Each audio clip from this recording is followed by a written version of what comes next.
good morning, or good afternoon, and welcome to this workshop today. Workshop Introduction to Data Science. I'm Ettore Volpicelli. I'm marketing director for developer in the EMEA region, Europe, Middle East, and Africa. So today it's about data science.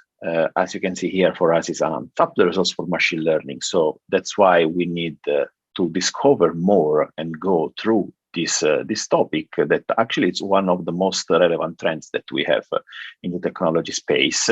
Here you have the team of specialists that will drive you into the tutorial, into the labs that we are going to propose, but especially they are your sparring partner for today's. So my suggestion is really to benefit of Jérôme, Ludmil, and Rawan collaboration, and on top there are also other guys behind the scene, and Jerome will explain why they are here, so how they can support you. And please, yes, write your question, your doubt about the matters of today, and they can of course respond to you. So thank you again to join us today, and hopefully also tomorrow. And Jerome, this is all yours.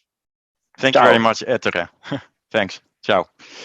Good morning, good afternoon, everybody. I'm very glad to be here. I hope you're also excited to learn about this relatively new field of data science and machine learning. I think we have two very interesting days ahead of us. We've got some presentations for you, but as Ettore said, it is mostly about you actually getting to work yourself. Nothing beats hands-on experience to learn as fast as possible. So I hope you're ready to put in some effort and to do some exercises with us. Let me start sharing my screen actually on my side. There we go. Yeah, so let me move on to the interactive bit. So we have a big team of people here, and it can be a little bit challenging to have the interactivity at a good level, right? So we know from experience that just using the Q&A or the chat function from Zoom is a little bit limited for that, and it becomes very messy with a big group of people. So instead, we're going to use Slack for all interaction, for all questions that you have. Please use this link that you see on the screen and sign up for Slack. This is all free, of course. Sign up for that workspace. And any questions that you have for us during the exercises, but I also ask you to just put any questions that you have in there about data science or about Oracle's portfolio or whatever. This is your chance, right? This is all live, and you have all the experts here. So put all your questions in there. Don't hesitate. Let me just show you quickly how that looks when you go to that link and you signed up. So you end up in a workspace like this, and it may be that you still need to click on the right channel. So the relevant channel here is, it's very easy to see, is whole data science and the dates of today and tomorrow, so the 15th and the 16th of December. Just go to this channel, okay? You may still have to click that. And that's it. So I hope you guys can all do that and join us here. And this is, well, it's pretty important that you all go here so that it's easy to help you with all the problems that you might encounter during the labs. So send us a message. I'll put something in here. Let me see. So I'm joining here from Spain. If you want to put a message in there yourself, I guess most people are still in the sign-up process right now. But I guess you can do that in the background while I'll explain some other things. Okay. So that can go on in the background. And now let me explain a little bit about what we're going to do. So Ettore already said data science is a fantastic opportunity, right, for companies, because they can improve business in so many ways, but also for yourself, for the professional. It's definitely a really good skill to have, and it can give you kind of an edge in your career as well. So what we did, it's already now 1.5 years back, I believe, we looked at what material is available for the people that want to get started in this field. And the conclusion was that it's actually not so easy, because the learning resources is kind of scattered all over the place. So you spend a lot of time searching. Also, a lot of these starter trainings, they have kind of an emphasis on mathematics, lots of complicated formulas, at least if you don't have the kind of background, that can be a bit intimidating. And we believe there's another way. And also something we found in the available material is that it very often focuses on one particular product, like one single way to solve all machine learning challenges. And that's not necessarily the best way. So we wanted to do this differently. That's why we developed this workshop.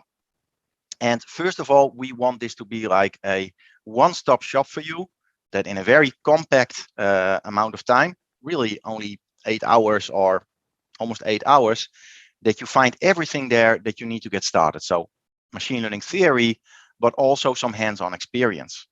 We believe that we can show you the basics, the essentials of machine learning without the mathematics, so we can go on a more intuitive level.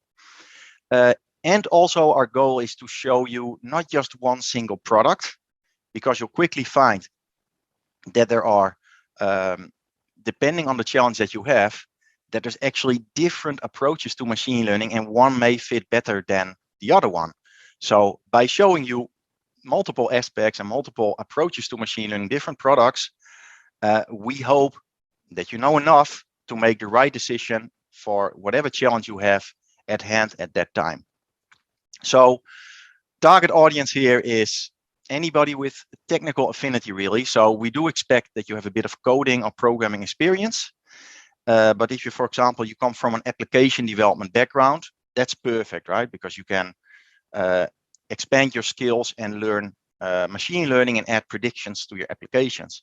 Or if you come from more like a business analyst background, work with visual analytics tools, and you have some technical affinity, that's also a good match, because maybe you want to add predictions in your analysis, right? So that would be a perfect match for this workshop. Right. So what are we going to do? We have 2 days.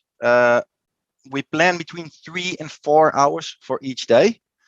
You have loads of chances to try the technology, as I said, and we're mixing the essential machine learning theory and the practical side. So in this first day, we do those machine learning essentials. We do an overview of the data science field. What is it, right? What is the process? We have a look at Oracle's portfolio on a very high level. And then we really jump into development with Python. Okay, so using an Oracle service called the OCI Data Science Service. That's what this whole day is really about. We're going to do an example where we predict house prices. And we're also going to see the basics of neural networks. And there we're going to try to recognize handwritten digits. So handwritten numbers, and we try to see what is that actual number. So I think a pretty exciting day to go from 0 to be able to do that by the end of today. Right. Second day, tomorrow, we go for a different approach. So instead of looking at the Python open source approach, we're going to look at in-database machine learning. So that is all about there's an engine in the database that does machine learning for us, and we're going to do the machine learning there. So in a place where the data already resides. And so that's a different way of doing machine learning with its own benefits, which of course we're going to talk about. And in this case, we're going to predict for a fictional company who is likely to be interested in buying their product, so they can adapt their marketing to the right people, etc. And we're also going to integrate the result into in a working application. So I think that's also very nice.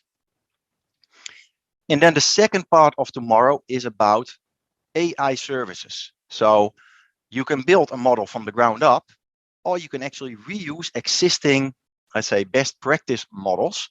And that's what this exercise is all about. So in this case, we're going to take an AI service that is good at getting sentiment from text. And we're going to take a case of a hotel that has loads of reviews from all of their guests from the past, and they're trying to get insight from that data and see how they can improve the hotel and how can do things better. And we're also going to use the AI services and also analytics, so an analytics products to actually visualize those results. So I hope you get excited by this very packed program. We have a lot to do. Now, before we go on, Ettore, could you please start the first poll? Because we'd like to get an idea. You were asked to, in an email, to already create your free Oracle Cloud tenancy, an Oracle Cloud trial, as we often call it. I'd like to know how many of you already did that. And if you didn't, it's not a problem. We will have a bit of time for that. And also try to get an idea of the experience that you have with the various products, or maybe you have none, right? That's also okay. All right. Okay, so now we get then to preparing your cloud environment. There were still some people that, or 50% of the people that don't have the trial yet. So we first need to spend a little bit of time on that. And then while that process runs, and while we also provision the OCI data science service, we're going to see a bunch of presentations. And these presentations, we kind of put them mostly today and in the beginning because of that provisioning, right? Because that takes some time anyway. So let's see, what is this first thing that you need to do?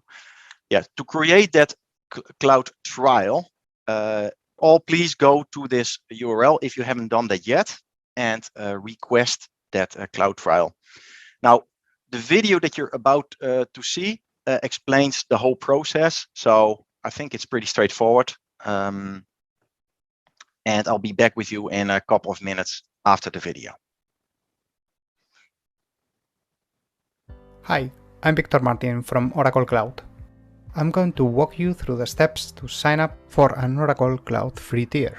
Please follow along and pause the video when you need it.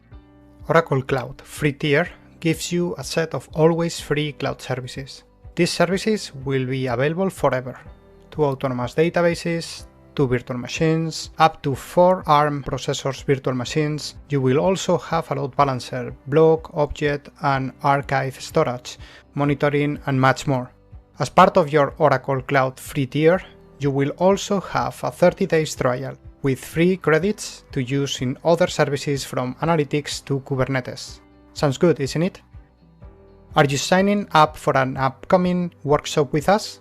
Please make sure that you use the same email you use for the registration, as we have activated a special offer and you won't need your credit card to sign up. In any case, Oracle Cloud is not going to charge you for your trial. You actually have to explicitly tell us so when you are happy with all the Oracle Cloud services after your trial. Let's dive in. You need to add your country, then your first and last name. You also have to provide your email.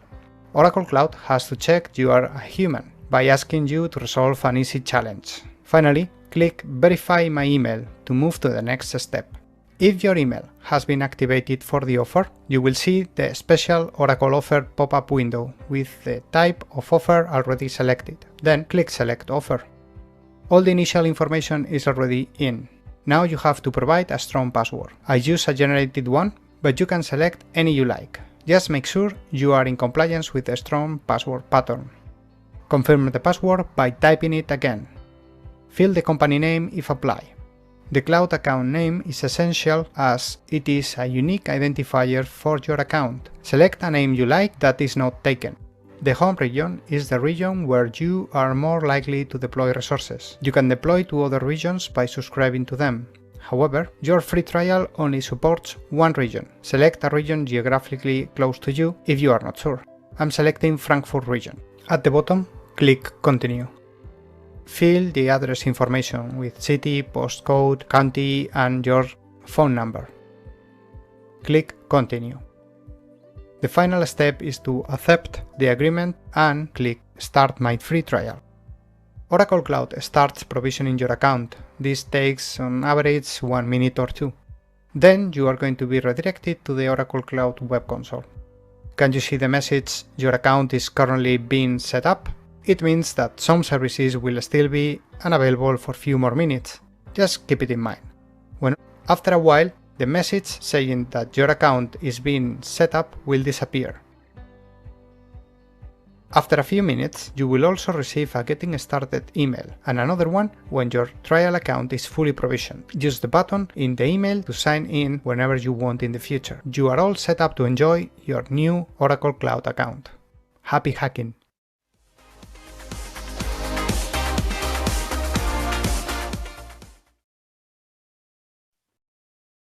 Okay, guys.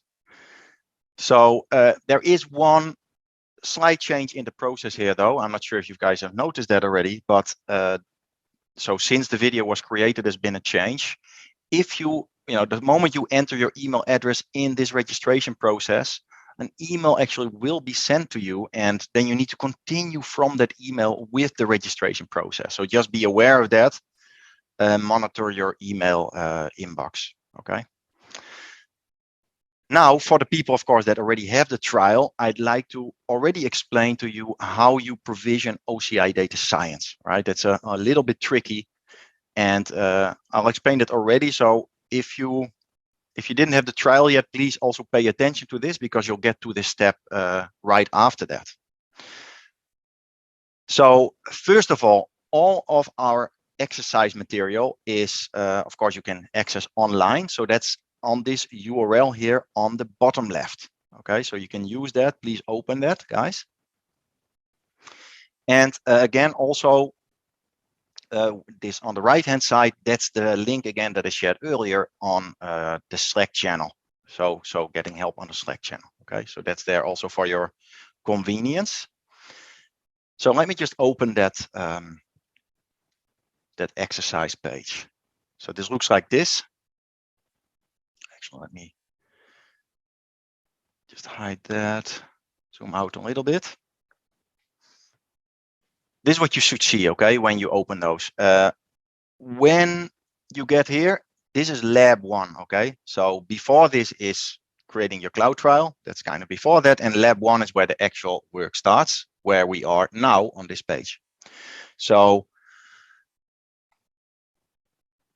the provisioning of the OCI data science service, this Python cloud workbench, is really 2 steps. Okay, so there's a number of prerequisites that you need to do, and then there's the creation of the actual service, which is done in terms of projects and notebooks. Okay, so these prerequisites, what is that? Well, it's basically a number of setup, like required network setup, security setups like groups and policies, and Oracle Cloud infrastructure specific things, which you may know or may not know.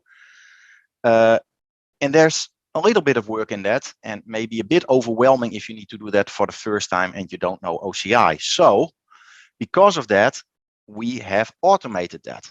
Okay, so when you open this, you'll see that you find one button, and that will basically open. If you press the button, that will bring you to the cloud logging. Well, I was logged in, but apparently not anymore. And it will bring you to the resource manager, which is basically a Terraform system that will automate all of these prerequisites. Okay, so if all goes well, you should end up here, which is basically, this means this is the standard package that it's going to install, and the rest of the instructions of what values to use here and what to check and what not to check, etc., is all in the lab instructions. Okay, so you should go here and then follow all of these. Okay, be careful to follow these instructions quite to the letter, because otherwise, you may not end up with the OCI data science service in the end. So so for example, to turn off the Vault support and to turn off the creation of the notebook automatically, you need to do that manually afterwards. Okay, that's very important. So that's that. So some people, we're now at different speeds, I guess. Some people are still with their trial creation. Other people are already starting here. That's totally fine. We should all get to the same level at some point, because now we're going to play a number of videos, actually. I think it's half an hour or even 40 minutes, something like this, with data science basics, with the Oracle portfolio overview. And during this time, hopefully you all are able to get to this level that you have the OCI data science service set up, that you have your trial, of course. So yeah, let me start playing some videos, and then we're there in the Slack channel, guys, with if you have any questions at all, or if you have problems with setting these things up, let us know and we'll try to help you. Okay, so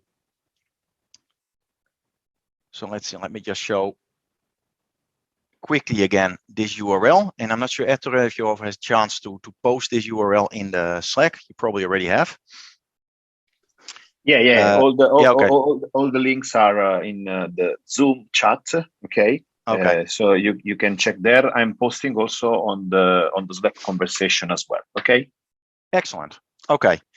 Good. So now we come to a number of videos, and in the meantime, you guys can do the provisioning. So there we go, and we'll see each other in a little while. To start, we should first cover some essential theory behind data science. Some people may already be familiar with this, but I just want to make sure that we're all on the same level before we go to the labs. Now, before we talk about data science, we have to talk about machine learning first, because machine learning will be the actual tool that you'll use to make predictions or recommendations. And I'll come back in a second on how machine learning fits into data science. So what is machine learning? Well, I find this a very complete definition. Machine learning is the scientific study of algorithms and statistical models that computer systems use to perform a specific task without using explicit instructions, relying on patterns and inference instead. So we're trying to let the computer do a task. In other words, we're trying to automate something. And you'll notice here, without explicit instructions. So the whole point of machine learning is that you can let software reach a certain objective without explicitly programming it on how to do that. And the key to this is in the word patterns. Machine learning relies on finding patterns in data that we present to it. In other words, it will learn how to do the task from the data. Pretty similar to how you and I learn something, right? You could say that our experience is our data that we learn from. And the key word inference, that means that once you know the patterns, you can apply it to new data. So we bring what we've learned into practice and we actually do something with it. If that sounds vague, let's go through some examples. Of course, all of you have heard about self-driving cars and Siri, so let me go through some very different examples, and all of these fit more in a business context. One of my favorite examples is in sales and marketing. Imagine that you have a product that you want to sell and you want to create a campaign for it. The challenge here is that you don't want to send out campaign material to all of your customers. No, you only want to select those customers that you actually think you will sell it to. The way it typically worked in marketing is that people would use their instinct to decide on what the best audience is. And in this traditional way, these marketeers would write some complex rules to select the audience that they think is the best one. But that was pretty hard to do because you have to rely on experience and maybe you had to do some manual analysis. So instead, if you use machine learning, those rules are basically written for you. Imagine that you have some data of customers that already bought that product and some customers that didn't buy. Then you can use that data for learning. So we feed into a training algorithm all the data that we think might be relevant to the issue. Think of customer data, think of demographic data, historic purchasing, similar customers, etc. And then the algorithm looks for the patterns that drive purchasing and stores that knowledge in what we call a model. Once we have that model, we can feed the data of any customer into it to predict whether this customer will be interested in buying the product. If we have enough quality example data, then our predictions can be better than what can be achieved through human instinct. And because we're taking advantage of the knowledge that was previously locked away, that was previously hidden in that data. Another example, did you know that in the medical world, machine learning can be used to make diagnosis of medical images? The input data for the model training process in this case are many images that have first been manually labeled by doctors. For example, having pneumonia or being healthy. And some hospitals have experimented with this and found out they actually reached higher accuracy diagnosis than with a human approach.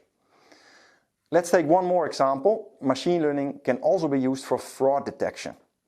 And fraud detection can be anything from credit card fraud and attempts to hide money laundering to insurance and social benefits fraud.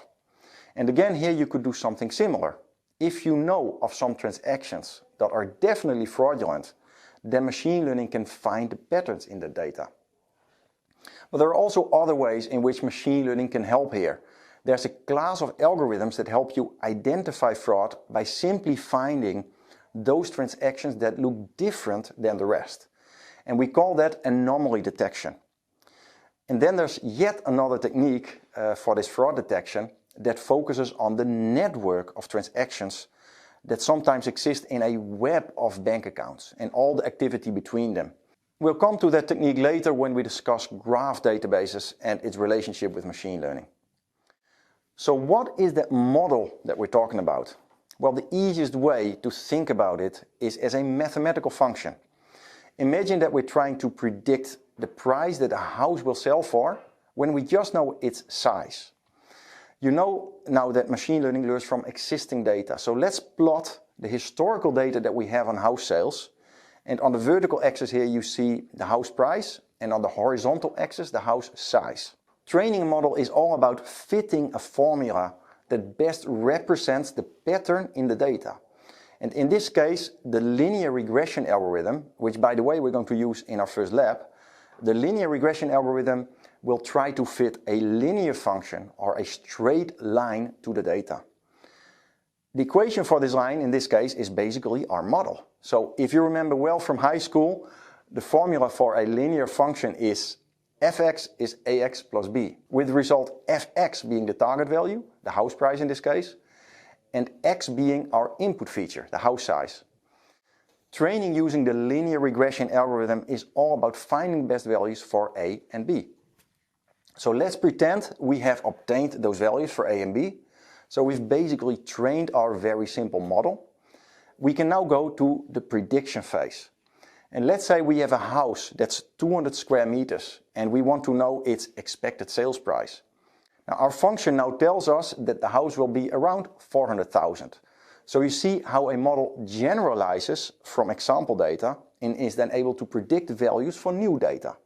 Now of course this is an oversimplified example. In reality you'll use models with many more input features. And in some cases the model's internal representation is indeed such a mathematical formula as we see here. But there are also algorithms where that's not the case. For example, decision trees or neural networks, they have a very different way of capturing the patterns in the data, but still conceptually you can think of any model as a function. Machine learning algorithms fall into roughly 3 categories, and I think it's important that you have a grasp of these. First of all, there's supervised learning. What makes this unique is that here we have labeled historical data. Labeled means that our example data also holds the value of the thing that we try to predict. So for example, ask yourself now, in the example for predicting house prices, is that a supervised learning problem? And yes, of course it is, because we have the house prices of that historical data. So we can train a model on a known correct target value. You'll hear people talk about regression and classification. In regression, we're predicting a continuous number, a value.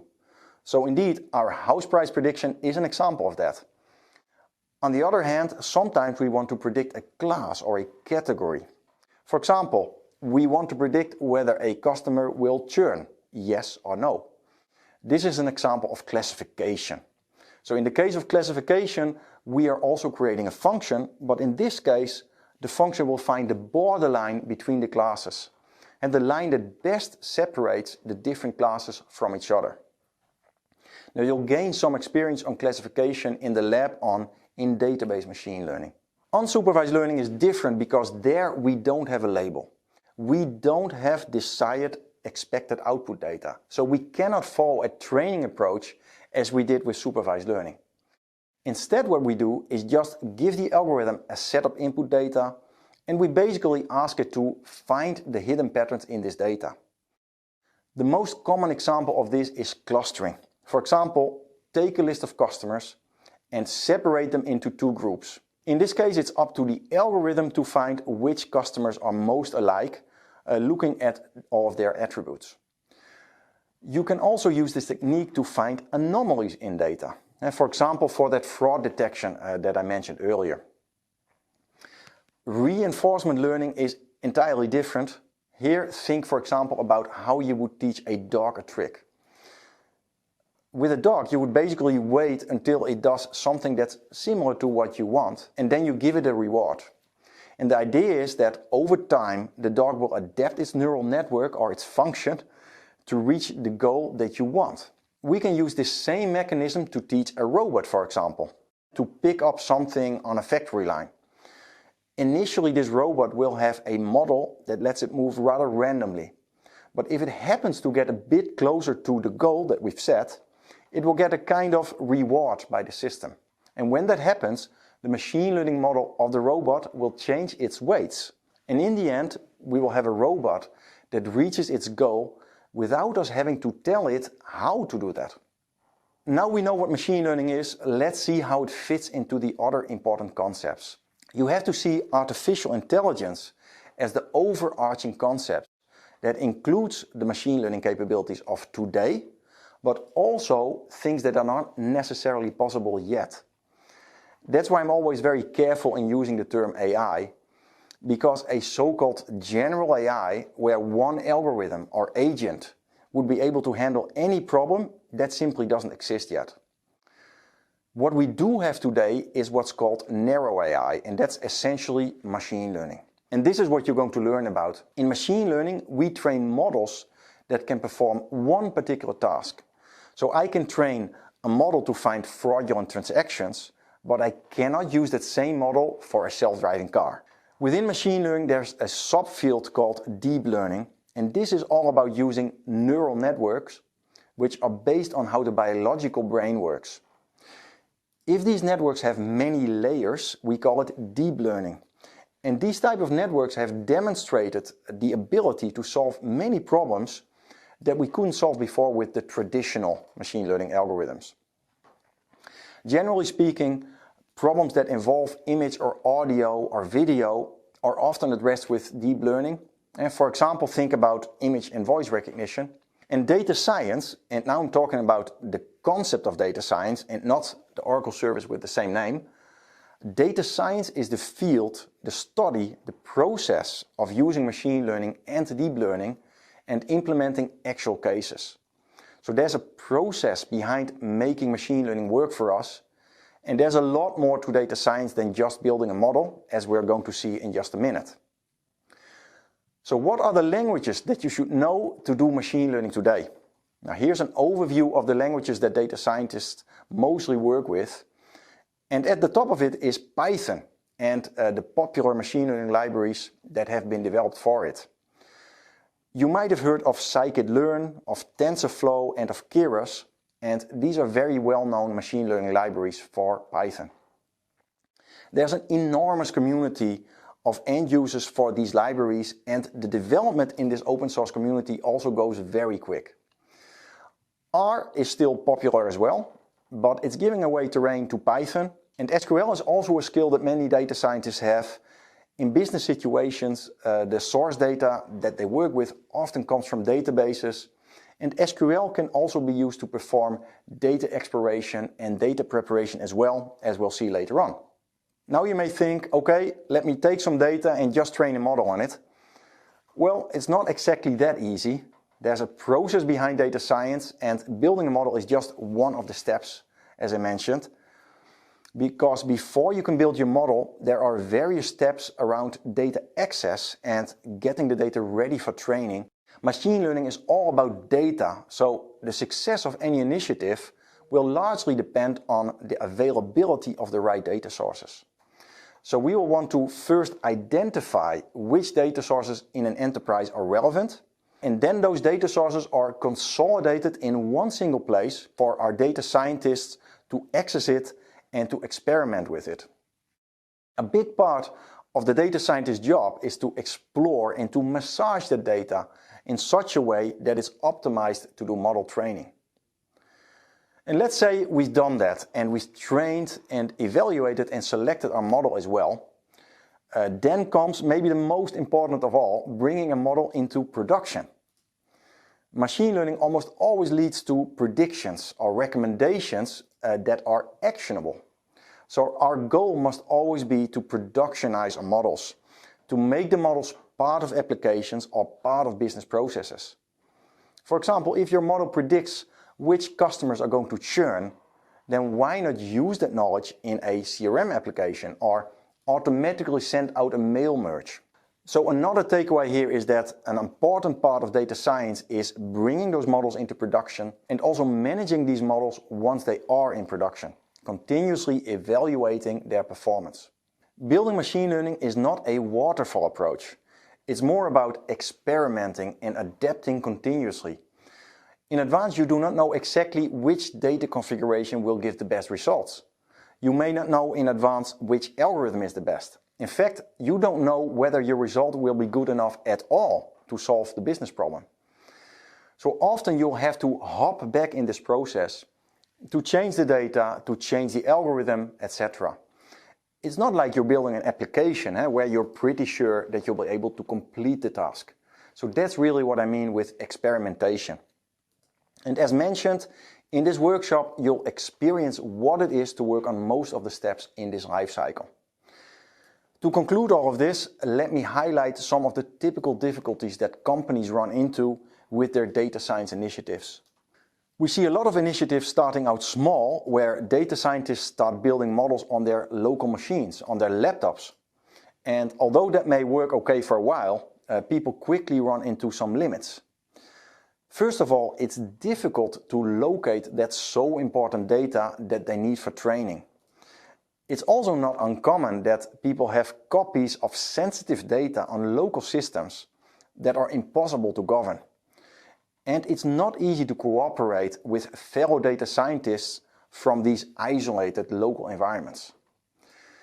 We also see that data scientists have enormous problems in taking the models that they've created and integrating them into the business, in an application, for example.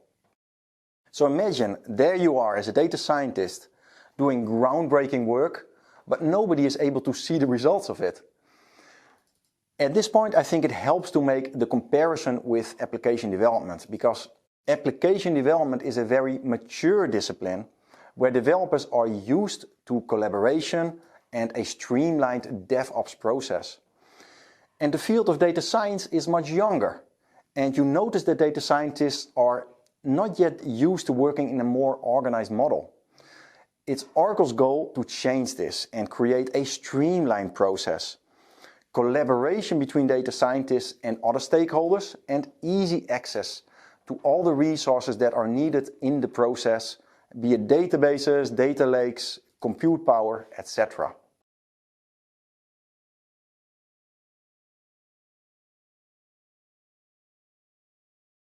Now let's go to a high-level overview of the products that Oracle has for data science and machine learning.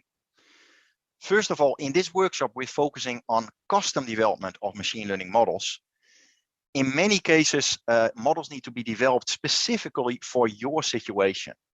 So for example, if you want to predict who's interested in buying your products, but the data that you have is so specific that you cannot just use someone else's model, you will need to train that model yourself. Or in the case of that medical image diagnosis that we talked about in the previous presentation, you cannot rely on an existing model for this because it hasn't been done before. So in those cases, you have no other choice but to build the model yourself. And here you have roughly two ways for doing that. First of all, there's development with Python, an open source approach, and you can use the OCI data science service for that. I already mentioned how important Python is for machine learning. There are so many libraries out there for all types of machine learning, and a lot of people and a lot of companies just want to take advantage of that, and they want to go that way. Then the other approach you can take is in database machine learning.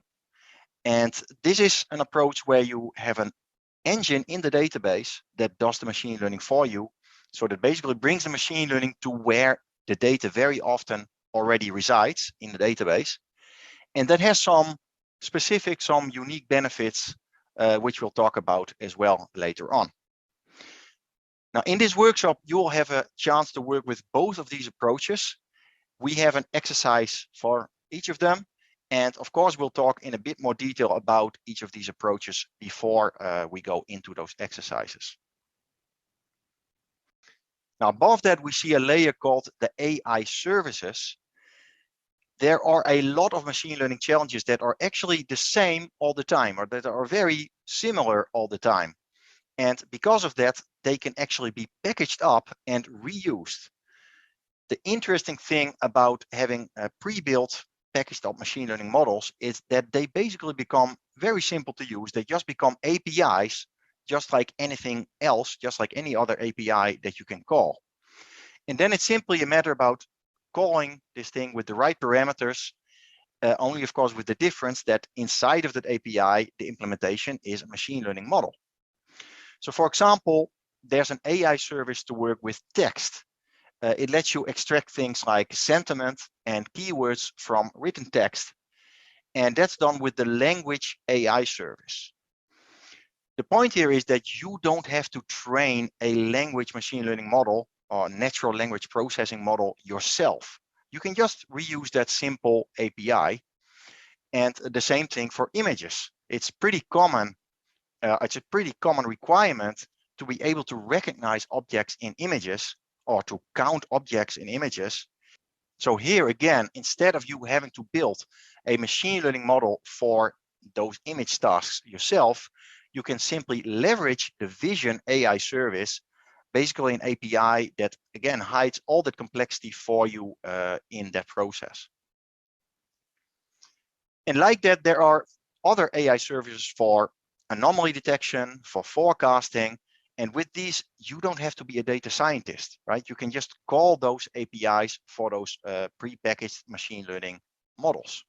So just remember, sometimes your problem may be very specific and you have to build your own machine learning model. Other times, you may actually be able to reuse the hard work that's already been done into those pre-built services, those AI services, and simply hook them up with your data. And in this workshop, you'll have a chance to do an exercise with all of these. So with custom development and also with those AI services. Now, then on top of all that, it's very important that you do something with the outcome of your models. So you may have custom applications that you've built or that you're going to build that pick up the predictions and that do something with it. So if you have a web shop, you could use a machine learning model that predicts the next best offer and then integrate the result of that in that web shop. In fact, we're going to do something similar like that in one of the labs. Also, I think nice for you to be aware of is that Oracle has all these pre-built, those business applications that are already machine learning enabled. So think about Oracle's ERP and CX SaaS applications, for example. If you take the HCM SaaS application, inside of there is already machine learning built in, pre-built, that helps you select the right candidates for a job, that looks through lots of CVs. And all this kind of functionality that's simply already there, right? For you, you don't have to develop anything to be able to use that. And what you also see here on the top is analytics, or Oracle Analytics Cloud.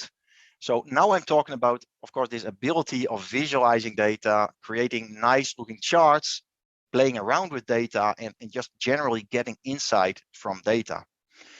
Now, this is very relevant for data science in multiple ways. So first of all, you could use analytics as a way to display the results of your predictions. So you might create a dashboard that shows the result of a machine learning model that maybe predicts demand, right? And then somebody can look at the dashboard and be smart about what they're going to do, or order more product, for example. Or you can use analytics in a different way. Analytics can actually help you in the process of creating a machine learning model. With those visualizations that you have in analytics, you can use those to understand the data that you have. For example, to see which of the attributes that you have are actually useful for training at all, which should you discard for machine learning training. And then you can use analytics as well for data preparation.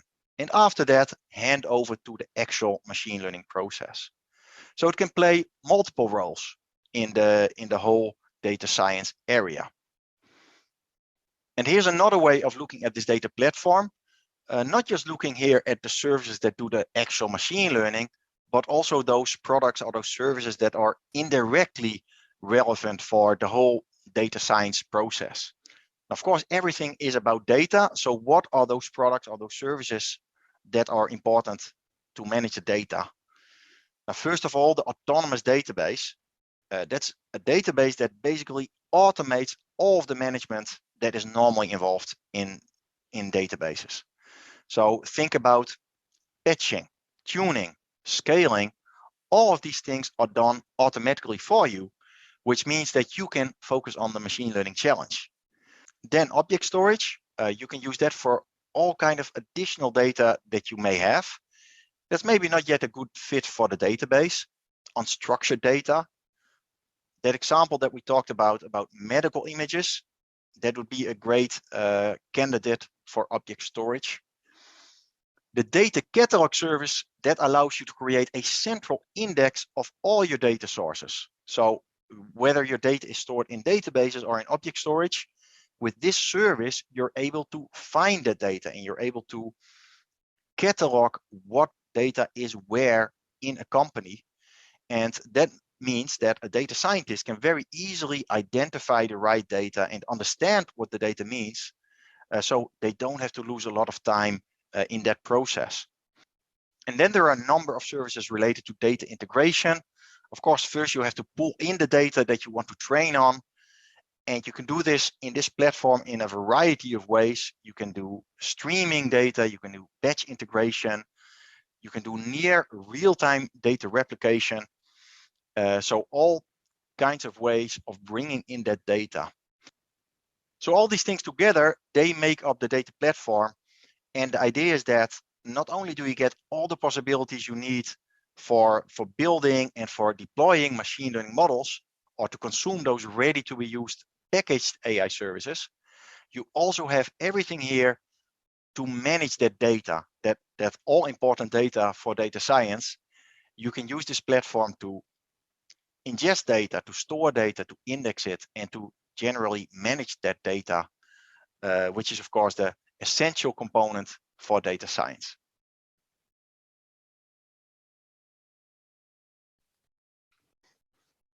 Okay, guys. So I hope that that was useful for you. We're going to that exercise about linear regression, right? And we're now first going to see a short explanation of the principles of the data exploration and how you find the attributes that are relevant for machine learning training, the principles also of data preparation and removing outliers and missing values, etc. So we're going to learn some theory, the theory also on linear regression on a very high level, and how to validate the model once it's built. So let's watch a video on that. And then I think it's a 5-minute introduction on the OCI data science service. And then after that, I think we'll poll again to see where you guys stand. So, and then we actually get into the exercises. So see you after this. In this lab, you're going to use the data science service to train your first model with linear regression. To help you in your exercise, we're now going to cover a bit more machine learning theory. In this exercise, we're going to focus on data exploration, preparation, and model training. Your starting point is that you already have a basic data set, but you still need to massage it into the right shape to make it ready for model training. And in practice, this is where the data scientist spends most of his or her time. During model exploration, first of all, we want to get an idea of the data that we have and what columns in our data are actually useful. We want to fix a number of issues that we may have, from missing values to outliers, skewed distributions, and also collinearity. And I'll explain all of these in just a second. And then there's also a thing called feature engineering. This basically means that we take a critical look at the data that we have and we think of ways in which we can derive new data from it. For example, by combining attributes in a smart way. And the goal of that, of course, is to create more predictive value in that data set. And we'll see an example of that as well. You'll very often investigate the relationship between two variables. For example, here in this scatter chart between the size of the property on the horizontal axis and the target value sale price on the vertical axis. Why is it useful to visualize these relationships? Well, first of all, because like this you can find correlation. In this case, there appears to be a linear relationship between the two. In fact, I could draw a line like this, and this indicates to me that G, or live area, has some value in it to predict sale price. So in this case, I want to include this attribute in my training data. And maybe there are also other attributes that don't show this kind of correlation. And then it may be better to remove them from the dataset, because that can improve the quality of the model. So this helps us to select the right input data for our model training. This kind of diagram is also useful to find outliers in data. For example, here we see some houses with an exceptionally large living area related to the price. They don't follow the general pattern. And that could indicate that indeed there are some exceptions, or it could be even a data entry error. In any case, we have to think about what to do with these outliers, because again, this could influence the accuracy of our model. In this exercise, you'll also use this kind of diagram to find correlation between two input features. For example, imagine you have two input variables for the garage of the house. And in this case, we're using a box plot that shows garage size and also the number of cars that fit in a garage. And my common sense tells me that there's likely a correlation between these two. And indeed, you see that that's the case in this box plot. Now we call this phenomenon collinearity. So this is when two input features carry similar information. And the reason we're interested in discovering this is that collinearity often leads also to degraded model performance. And we have to try to provide only unique pieces of information for our model training. So again, if we find such issues, it means we have some data preparation work to do. Data preparation is a logical result from data exploration. So at this point, you may remove the attributes that have no correlation with the target, and you will also address the issues of outliers, of collinearity, etc. There's also one more thing, because most algorithms cannot work with categorical data. At least this is the case for the linear regression algorithm that we are going to use in this lab. And linear regression only expects numerical values as input. In our data preparation, we'll have to convert categories to numerical values first. And there are two different ways to do this.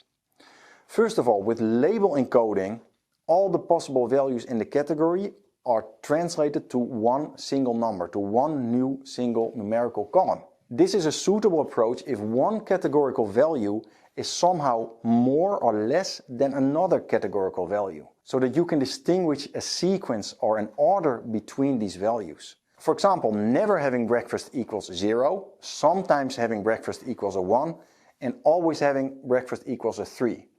With one-hot encoding, we don't have a logical order. We don't have a sequence within these categorical values. You cannot say that green is more than red or that red is less than blue. In this case, we cannot use a label encoding. Instead, we will treat every possible value of these categories as a separate piece of information. So each possible category will become a new column in the dataset. And then feature engineering.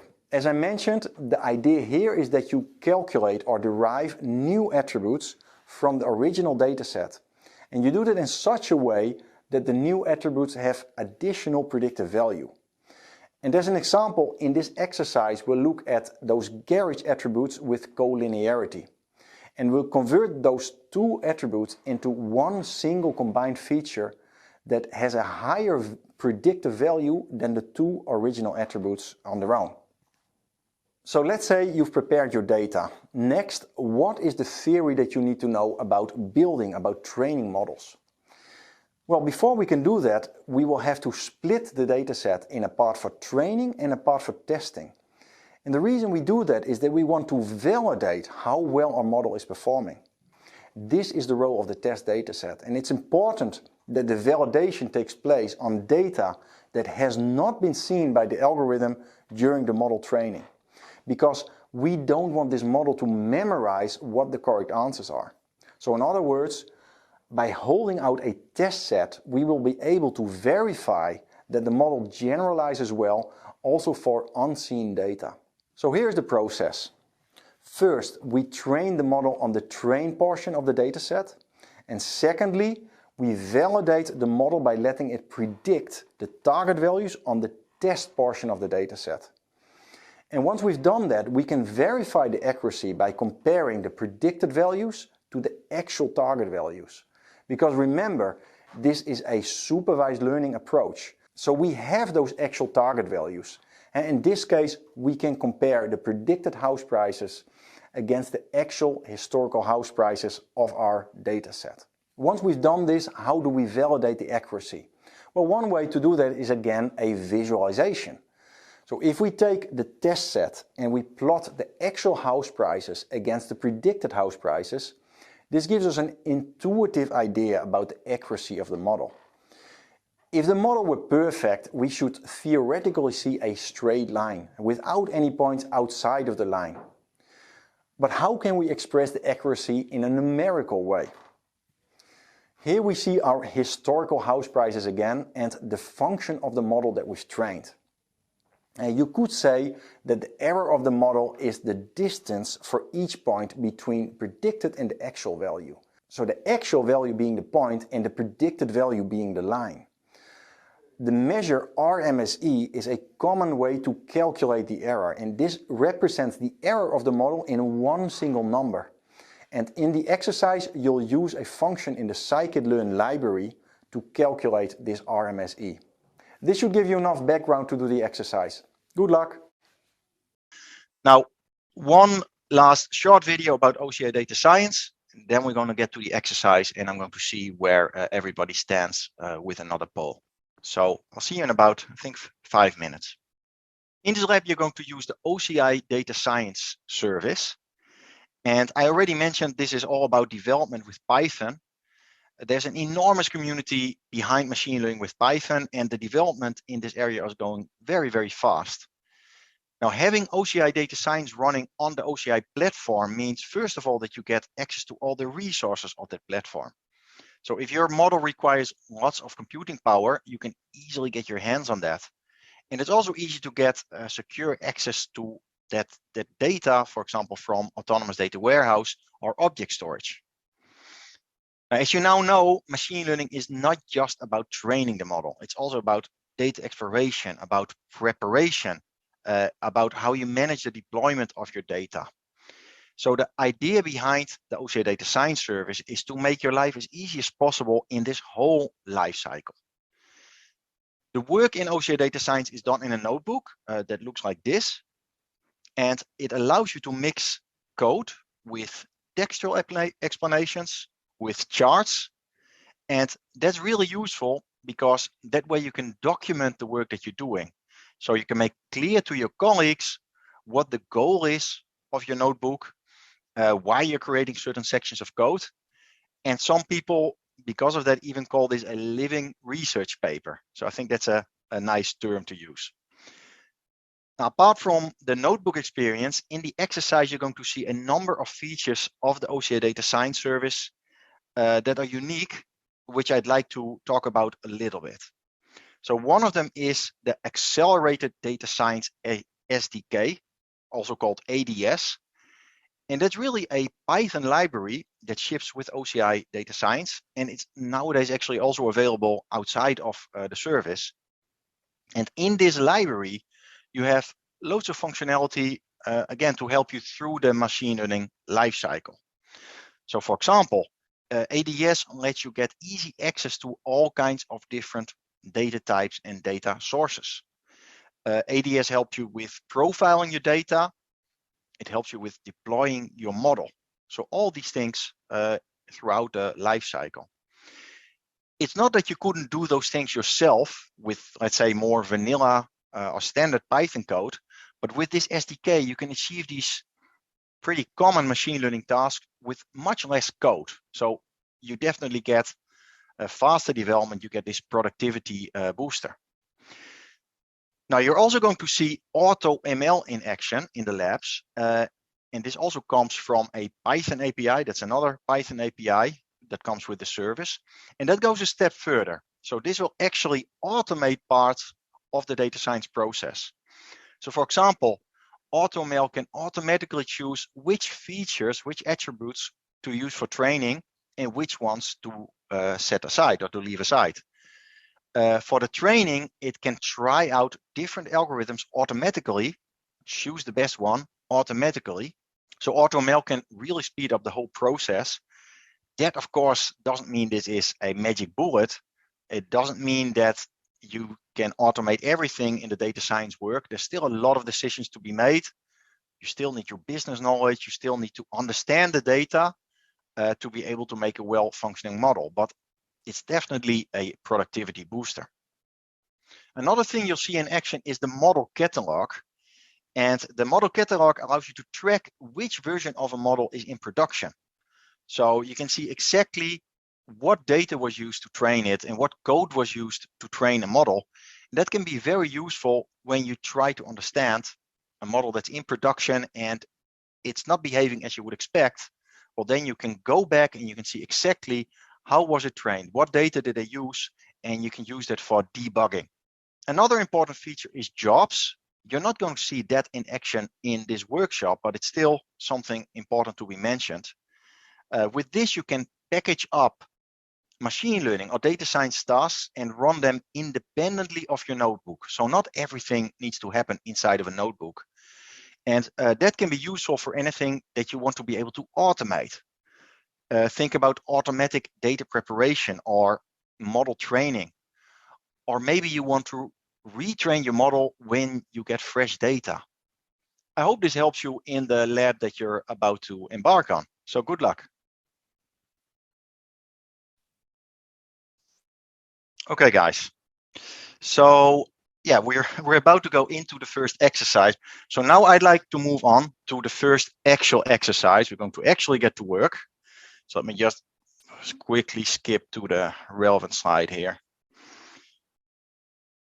And that's about this house price prediction, right? So in the video already, I explained a little bit about what is the idea, but let's talk a little bit about the steps that you need to take to be able to do this lab, right? There's a little bit more of kind of prerequisite to do, because once you're in OCI Data Science, you need to choose a so-called Conda package.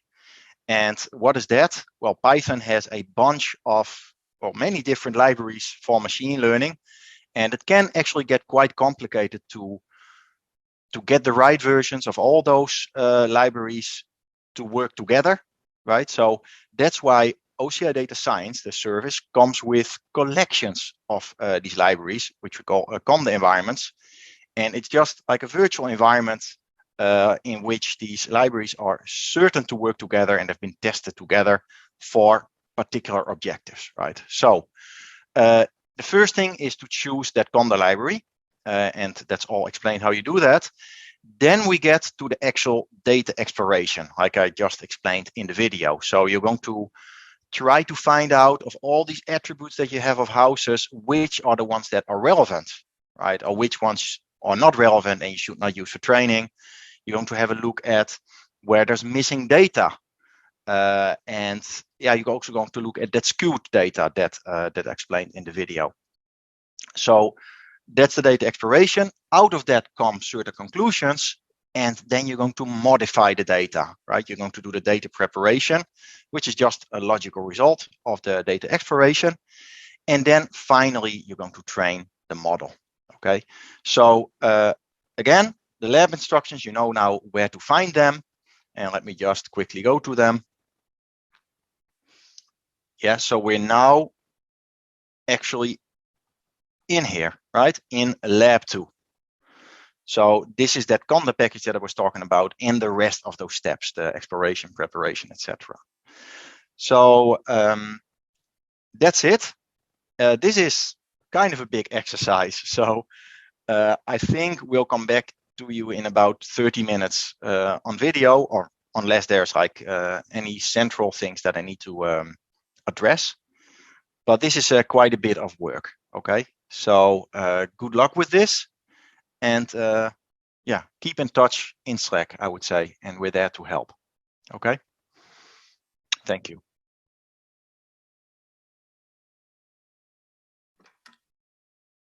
I remind you, this is let's say a silent working time where you need to go through the tutorial. You have the links here on the screen and also in chat. If you want, I can share it again.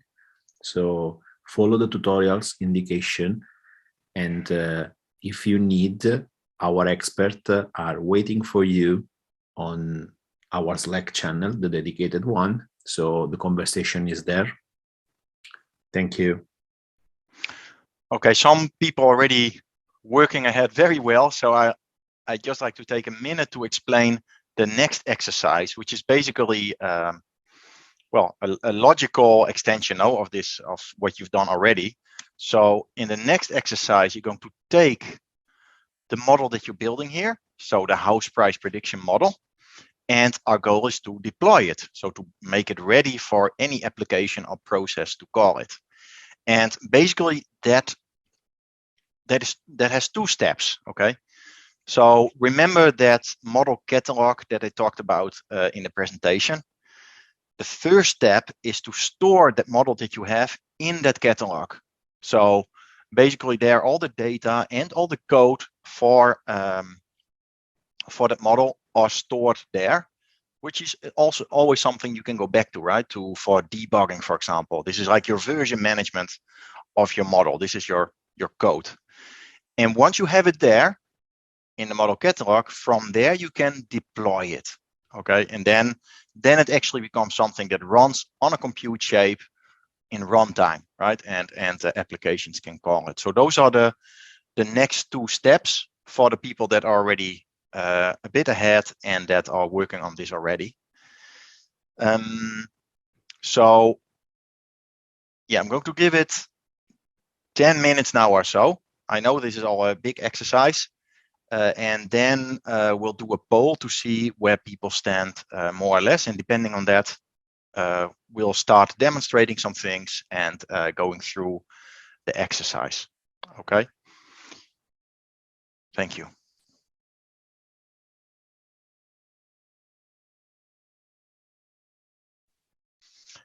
Okay, guys. So now Ludmil is actually going to show us some of this in action and explain a little bit more of the background. So Ludmil, if you could come on stage and start sharing.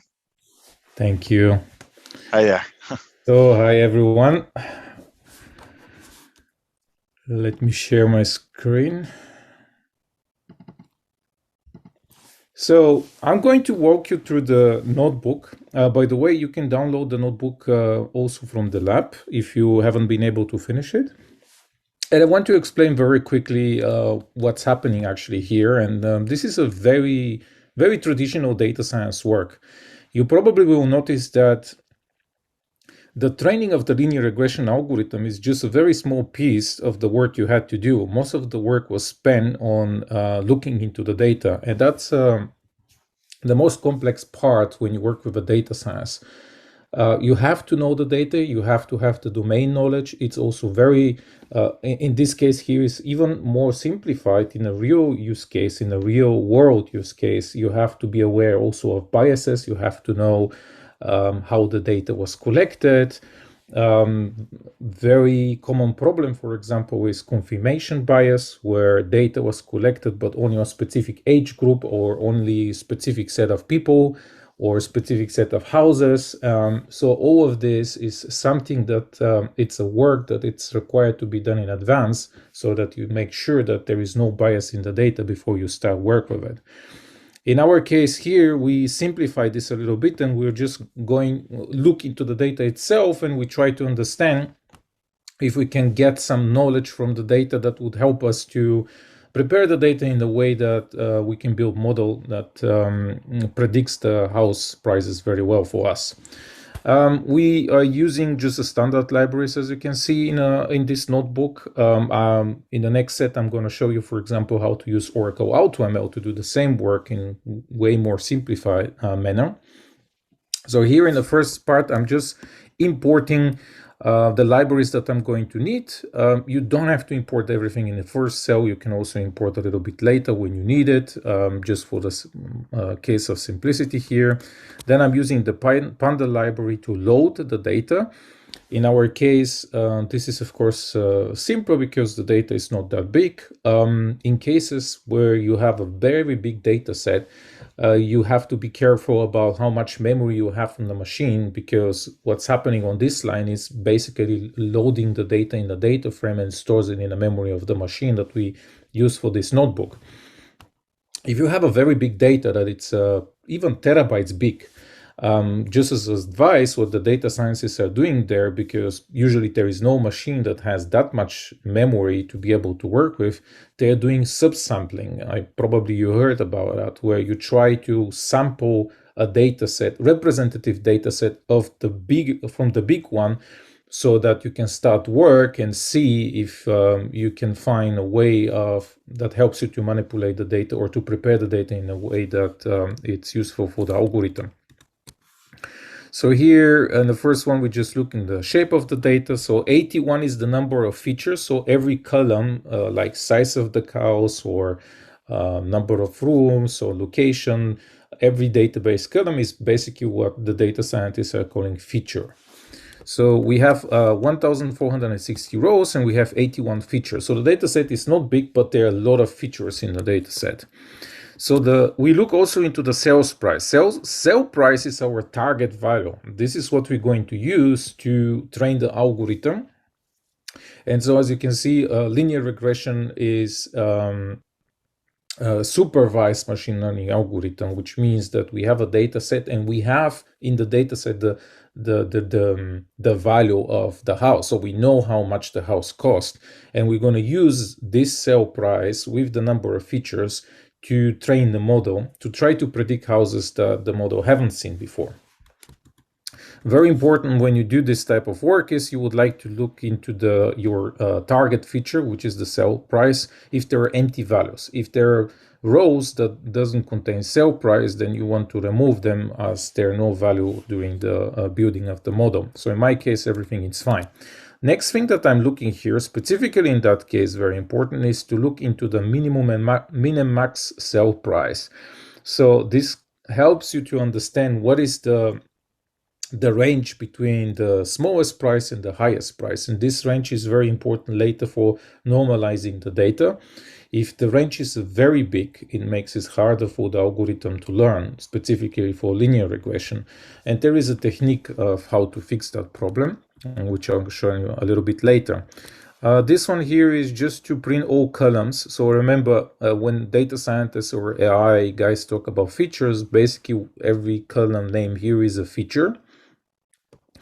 Basically one feature specifies something from a property from the house itself. It could be, of course, depending on the use case, something completely different. Then the next thing that we would like to look is, this is just shows you some technique. They're not necessarily having value right now here for what we're doing, but just to show you how easy it is to look only in the numeric features. As you know, probably in data science, there are different type of features. They can be a number, it could be category features, they could be continuous values, and so on and so on. These are very important to know, however, because you would like to make sure that you convert them, specifically categorical features, in something that is useful to algorithm. The algorithm does not understand, for example, text. This has to be converted in a way in some numbers so that the algorithm can start working with them. Then here what we have is we show all features that are not numbers, for example. So show me all features that excluded numbers, and this is what you have here. Like, for example, garage quality. It could be good, bad, medium, or something like that. So these are kind of a type of not numeric variables here. Here the same, but we just plot them into a table.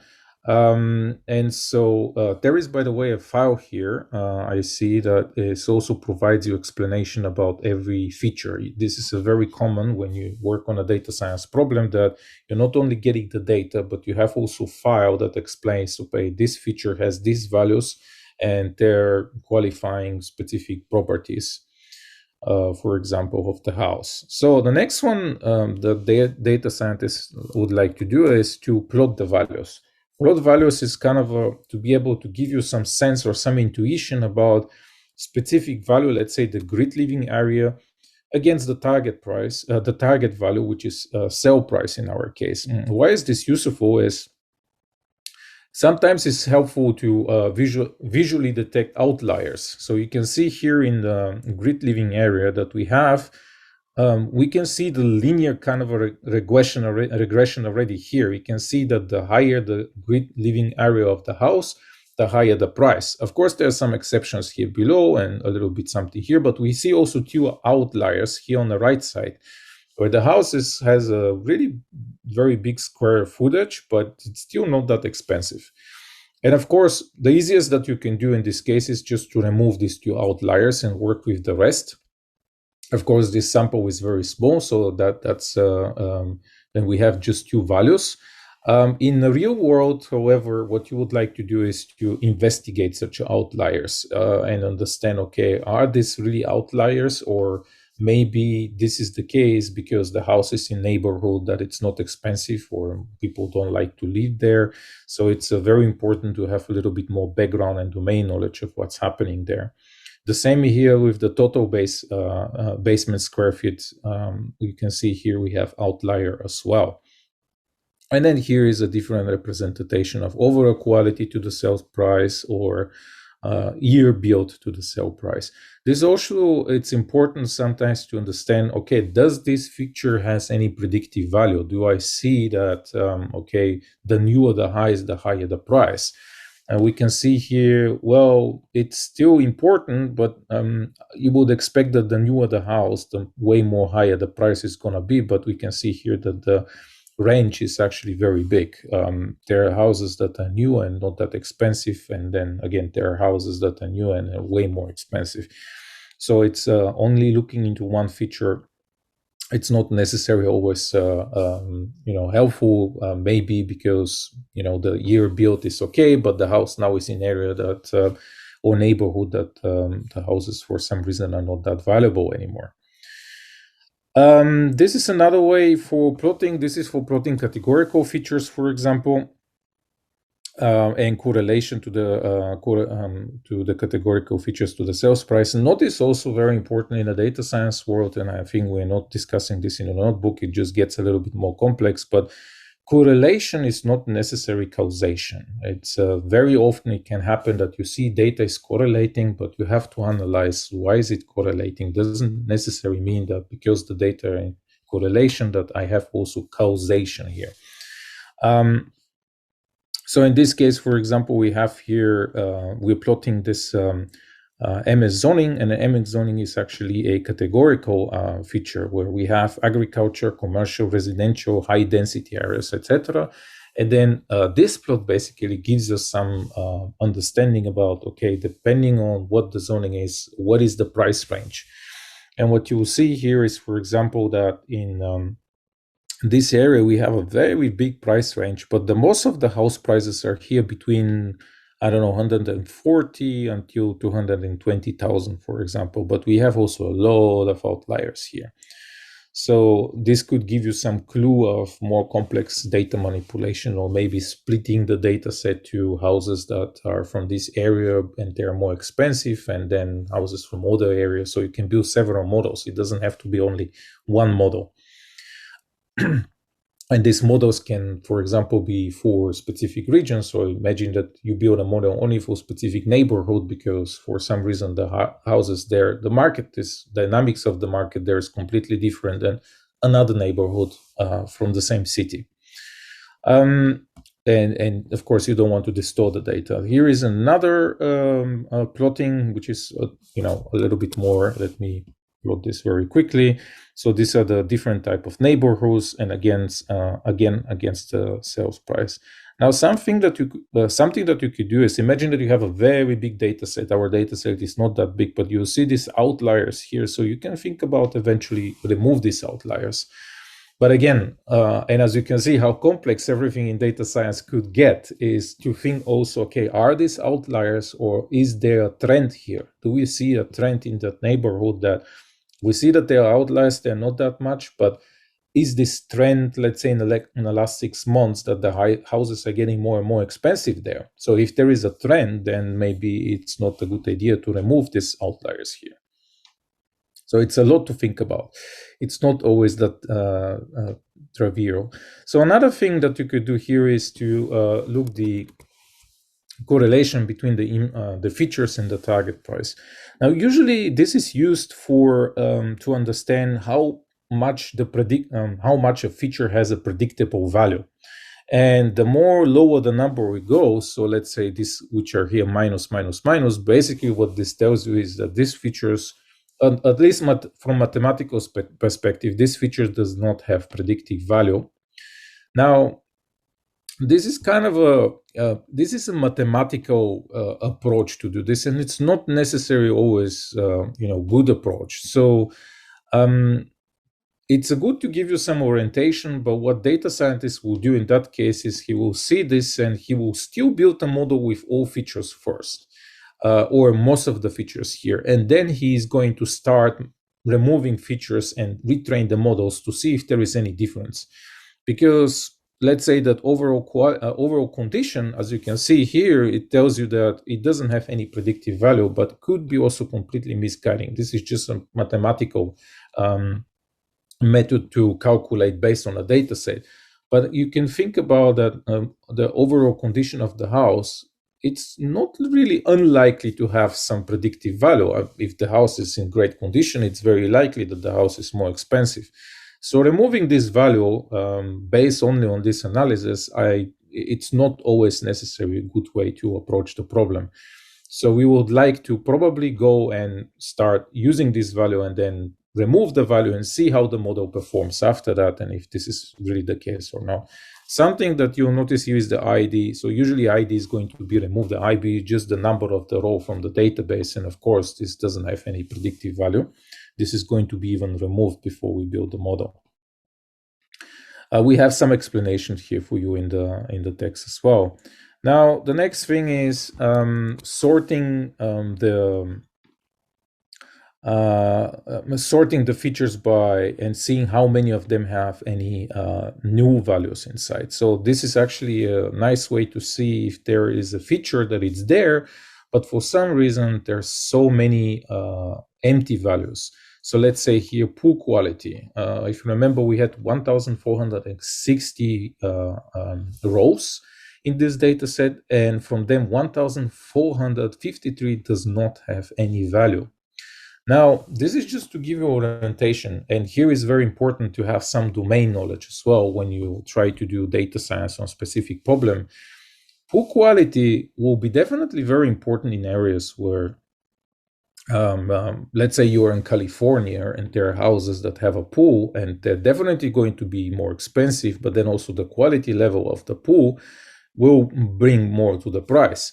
So if you just look into that value, you may say, well, because there are so many empty values, I just have 7 entries in the data sets from houses that have a poor quality, maybe it's better to remove that value. And maybe it's the case. You have to try, of course, to build a model with this and without this. But what you could also try to do here is to say, well, I think that poor quality is actually important, and maybe that's why we have some outliers here and there in the price. So let me keep the poor quality there, but what I'm going to do is I'm going to populate all empty poor quality entries myself, where I'm going to introduce new value for poor quality, which will be like none or something like that, which means doesn't exist. You don't have this. But then still keep these 7 entries that I have into the data set and use these entries when I build a linear regression model. So here it gives you a little bit more explanation when you try to investigate poor quality, for example, etc. Now here is what I mentioned about the sales price before. If you remember, the sales price was it was a little bit skewed, and then we had also a very big range of entries. So we want to normalize this data, and the way this is done is by using a logarithmic value of the sales price. The logarithmic value is very cool for normalization, specifically in a linear regression type of use cases, because value like 32,000 is going to be, I don't remember, 13 or something, the logarithmic value, and then a value from 700,000 is going to be not that far away. I don't have a calculator to calculate it, but you will see that the values will get very, very close. And that's very nice, because all these machine learning algorithms, including linear regression, they basically try to learn some weights. So you have a very big formula, and then every feature in the front of the feature, there's going to be, to try to kind of find a weight or a number, so that the final model is basically a big the equation from a sum from all these features, and in the front of every feature, there's going to be a number from 0 point something. And when you multiply this coefficient to the value of the feature and sum them all together, you will get the value from the house of the price. But if this range is very big, it's very hard to find coefficients or find the value in front of every feature that will be able to match this such a big range. So getting the logarithmic value shrinks this and makes the learning of the algorithm easier. And the good thing about a logarithmic value also is that you still don't lose the actual value of the price, because when you get the exponential of the logarithmic value, you're going to revert back to the actual sales price. So the actual sales price is not lost. All right, here this was the exploration set, and here we go and now start to do data preparation. And what we do is, for example, see here, we say fill all non-existing basically with NA. So what we decided to do in our case is, instead of removing these features that are having so many missing values, we just decide to fill them with non-existing value. And here is another way where we said, okay, frontage, instead of removing the one that are not existing, let's get the mean value of what we have in the rest of the data set and populate this by the mean value. All right, handling outliers. This is just one way to do this. We just, if you remember, we had 2 values in the grid living area that were very high, very much on the right side. So what we did there, we just, we wanted to see the ID of these values, and then we can just remove these values from the data set. And so if you put this again, you will see that these values here are gone on the right side. So this is just one way to do it, and just wanted to show you one way to handle outliers. Here is everything that I explained about the logarithmic value. So this is what we do with the sales price. So now this is normalized. And then we are also removing some irrelevant features. Now notice that this is not this notebook does not pretend to show you the best way of how to handle this, or this is the best way to build the model. This is just one way to do it. There are competitions, as you probably know, in internet, where data scientists are constantly trying to improve models by manipulating, mostly 90%, or not, let's say 95% is manipulating the data. They try to improve the models to have even higher and higher and higher predictive value. So this is a very simplistic way, but if you want to remove some of the features, so this is the way we do it. Then we drop the sales price. Why? So the Higgs value is going to be the features, and the sales price is going to be the epsilon value are the features, and the Higgs value is going to be the sales price. So we're not removing it. We are just dropping it from the feature set.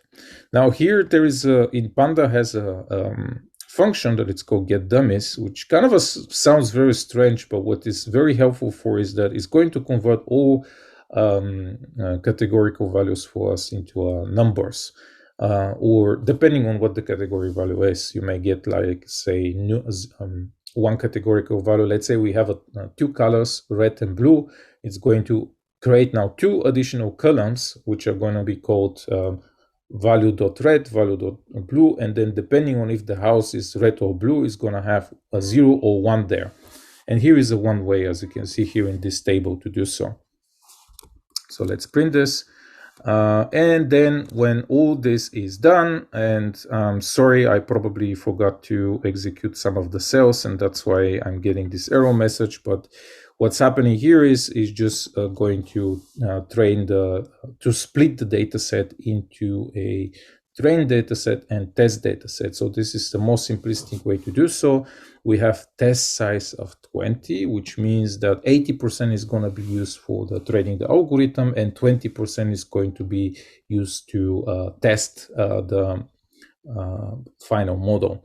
Random state 63 is here to make sure that every time you train AI or machine learning or algorithm, it's going to pre-populate the weights in the algorithm with some values. And random state is there to make sure that, in our case 63, we're going to always start with the same value of these weights, so that if you do some changes in the data set, you want to make sure that you have good way to compare between every run. If you don't do random state 63, you will notice you can remove this value from here and play with the notebook. You will see the difference, that the outcome, you will see in the model in the end, it will change a little bit, will vary. It's not going to be much, but will change a little bit. And this is going to be hard for you to be able to measure how much a change in your data set really improve the model. And with this one here, we're just building linear regression model. As you can see, very simple there. This is a plain linear regression model. There are different type of linear regression models that allows you to do some hypertuning as well. For this example, we just did a very simple, straightforward one. Then what we do here in this cell is we get the entire test data set, and then we do prediction on this one. Then here we are plotting one of the predictions. So as you can see, this is the logarithmic value now of the sales price. So we use exponential, get the exponential function on a logarithmic value, and this converts back to the actual price, which is $161,509. So this is what's happening here. Something else that we do here, this is a little bit kind of to give you visual intuition of how the model is performing, is where we try to plot the results of the prediction from the test data set using the model, so that you can see how far they are from the model itself. So if you think about that this line here, the red line is like your linear model, and then every time we predicted something, you will see how far it is from this red line. If it's too far away from the red line, then this means that there is a higher error here. So either the algorithm is not predicting very well and we need to improve, or something else is the problem. But what you would like to have is you would like to have these values as close as possible to the line. And of course, when you look this visually, it's kind of hard to say, well, how good is it performing? So that's why data scientists or machine learning practitioners are coming up with some verifications approaches. And one common way is to use the root mean square error. So this is the value that we calculate here. And the lower this value, the better it's going to be. So if you made some improvement into the data set or into the model, you would like to see actually this value going down. And this root mean square error is basically just this distance between all these points you see here. It gets the sum of the root square of all these distances between these points and calculates the value. So and that's why the lower the value, the better, because it means that all these dots are closer to the model as possible and the model is performing well. Now notice also, as a final note, is that it could be also that the data, for example, is also not enough when you build models. And as you can see, in our data set is just very small. Sometimes it's preferable to have a bigger data set, but also the size has some limits as well. It's not necessary that you have to have the biggest data sets to produce the best model.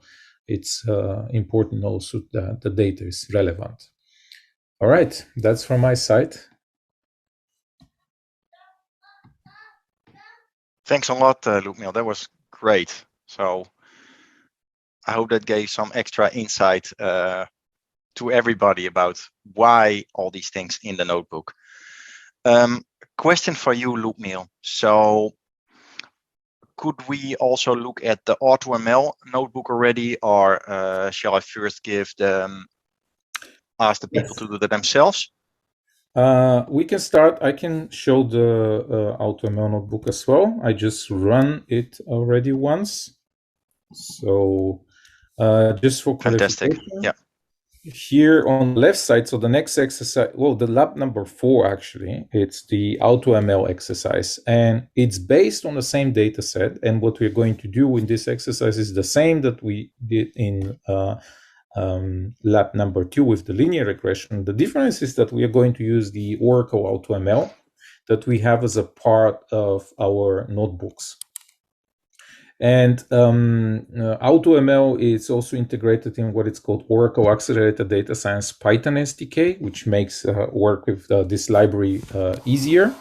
And you can download this notebook, by the way, from the lab. I'm just going to go through the notebook very quickly. So here is the initialization process that is happening. So again, our library and AutoML works with the open source libraries. So actually you can use the AutoML to build the model and then export this model into a Omnix or other standard that is available outside there. So it's not a locking experience. So AutoML works only into the notebooks, but you can still prepare the node. You can still use all the libraries, open source libraries, to prepare the data and then use AutoML to build the model, but the model can be exported in a format that can be read from Cloud Pico, Omnix, or something else. And you can deploy it somewhere outside if you want to. Also notice AutoML, a lot is being spoken about or written in internet about AutoML. It's not that magic technology that probably most of the people expect about. AutoML, it's very helpful to establish baselines at the moment. So, and here in this notebook, we're basically going to show you how we do this. So let me go and start this here again. So here is a little bit difference in the initialization process, but I'm going to use something that is called Data Science Client. This is part of the Accelerated Data Science Python SDK. You don't necessarily have to do this, but just for the simplicity, because when I use this library, I load into a data frame that allows me to do a few cool stuff. Like, for example, I can get automatically suggestions about the data set. If you remember all these preparations that I was doing in my previous notebook, where I had to go and see the features and be able to analyze them, etc., etc. So with the AutoML, what we try to do is we try to kind of go and do automatic analysis of the data set and the features, and then we going to actually, you can also visualize here. I don't remember the function, but you can visualize what the recommendations are. In this notebook, we just go directly to the auto transformation. So we get all the suggestions here, and then when we do the the transformations, you can see here the transformations that the AutoML is going to do for you. So sometimes it's filling some missing values or is dropping some features. So this is what the AutoML decided to do. Actually, there is a function that you can print all the suggestions from the AutoML, and you can also decide one by one if you want to do this or not. But again, this is really great for starting because you can establish baseline and then you can try to beat this baseline and see if you, with some dataset manipulation or algorithm tunings, if you can do better than the AutoML. If you're not able to do better than the AutoML, then it means that the suggestions from the AutoML are good enough. Then here, this is some summary about the features and feature type. And then notice here that we have to do a few things still manually. One of this is that you have to have a little bit knowledge even with AutoML of what you do. I had to take out the sell price, and I have to get the logarithmic value of the sell price here again. But then just do this fit transformation, and this is going to do the encoding of the categorical values for me automatically. Then I'm reading back into the AutoML dataset. I split the dataset, so as you can see, a little bit quicker here with less commands, but you still have to be aware that how to work with this type of datasets. And then once I've done, what I'm going to do here is, this is a little bit like through. I mentioned in a previous notebook that linear regression is kind of a very basic. There are also different type of linear regressions. It's the same linear regression equation, but just has a little bit more hyperparametric capabilities. Like, for example, the reach algorithm here, where you can specify some learning values and etc., etc. And so what I did here, or what we did in this notebook, is we train linear regression and reach with some alpha. If, of course, you can run reach several times with different alphas to see how it's performing. And then I'm getting these estimators here from the ADS model.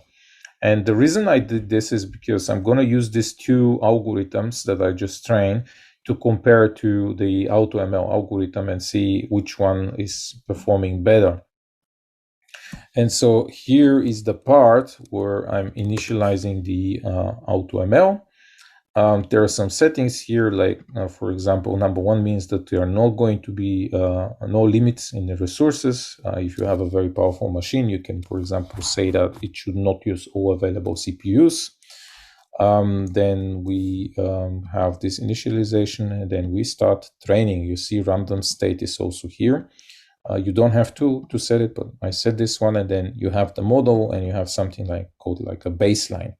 And so now that this takes about 2 minutes, as you can see, we have a time budget. The reason for the time budget is that we want to finish a little bit quicker. If there is no time budget, it's going to work until, so there's not specific time that's going to stop. It's going to stop when it sees that there is no improvement into the learning.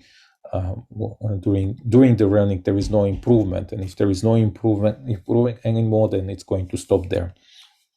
And so what we're going to do now is we're going to use this AES evaluator, and we're going to put the model that we did with the AutoML, and then we have the linear regression model, and then we have here the reach model as well. And then we're going to do this to be able to compare them, and we're going to print with this evaluator, we're going to print the metrics.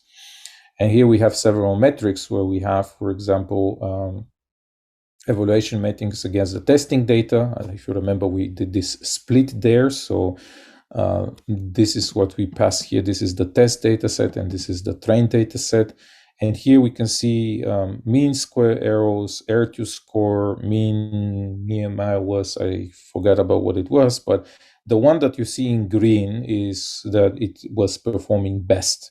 And we see that in some metrics, AutoML here was performing better, but in other metrics, the reach was actually performing better. and then evaluation metrics against the training data set, then the AutoML was performing better in that case. And what you could do now is you can get these values, and then you can start exploring if you can beat these values from the AutoML. So yeah, that's it, I think. Great stuff, Ludmil. Really, really good. Okay, so let's see. Let's take 10-15 minutes or so for the people that are still working on the linear regression exercise, so you can finish that yourself. And then we're going to go into the neural networks presentation and the exercise. So see you in about 10-15 minutes, guys. Thanks. Okay, guys. So now we're getting moving on to the neural networks part. And neural networks and deep learning, there's been a lot of development in these areas in the last few years, and a lot of progress has been made. And a lot of, let's say, the machine learning tasks can be done a lot better actually with these new neural networks. And also neural networks give the possibility to work with new kinds of data. So not just that nicely structured data that is in tables, but also with unstructured data like images and video and audio. So now we're going to hear a presentation about that by Ludmil, and then we'll explain the exercise about this. So see you after the presentation. Hello everyone, and welcome to the introduction to neural network. In this session, we're going to get some high-level understanding about what neural networks are. Please notice our safe harbor.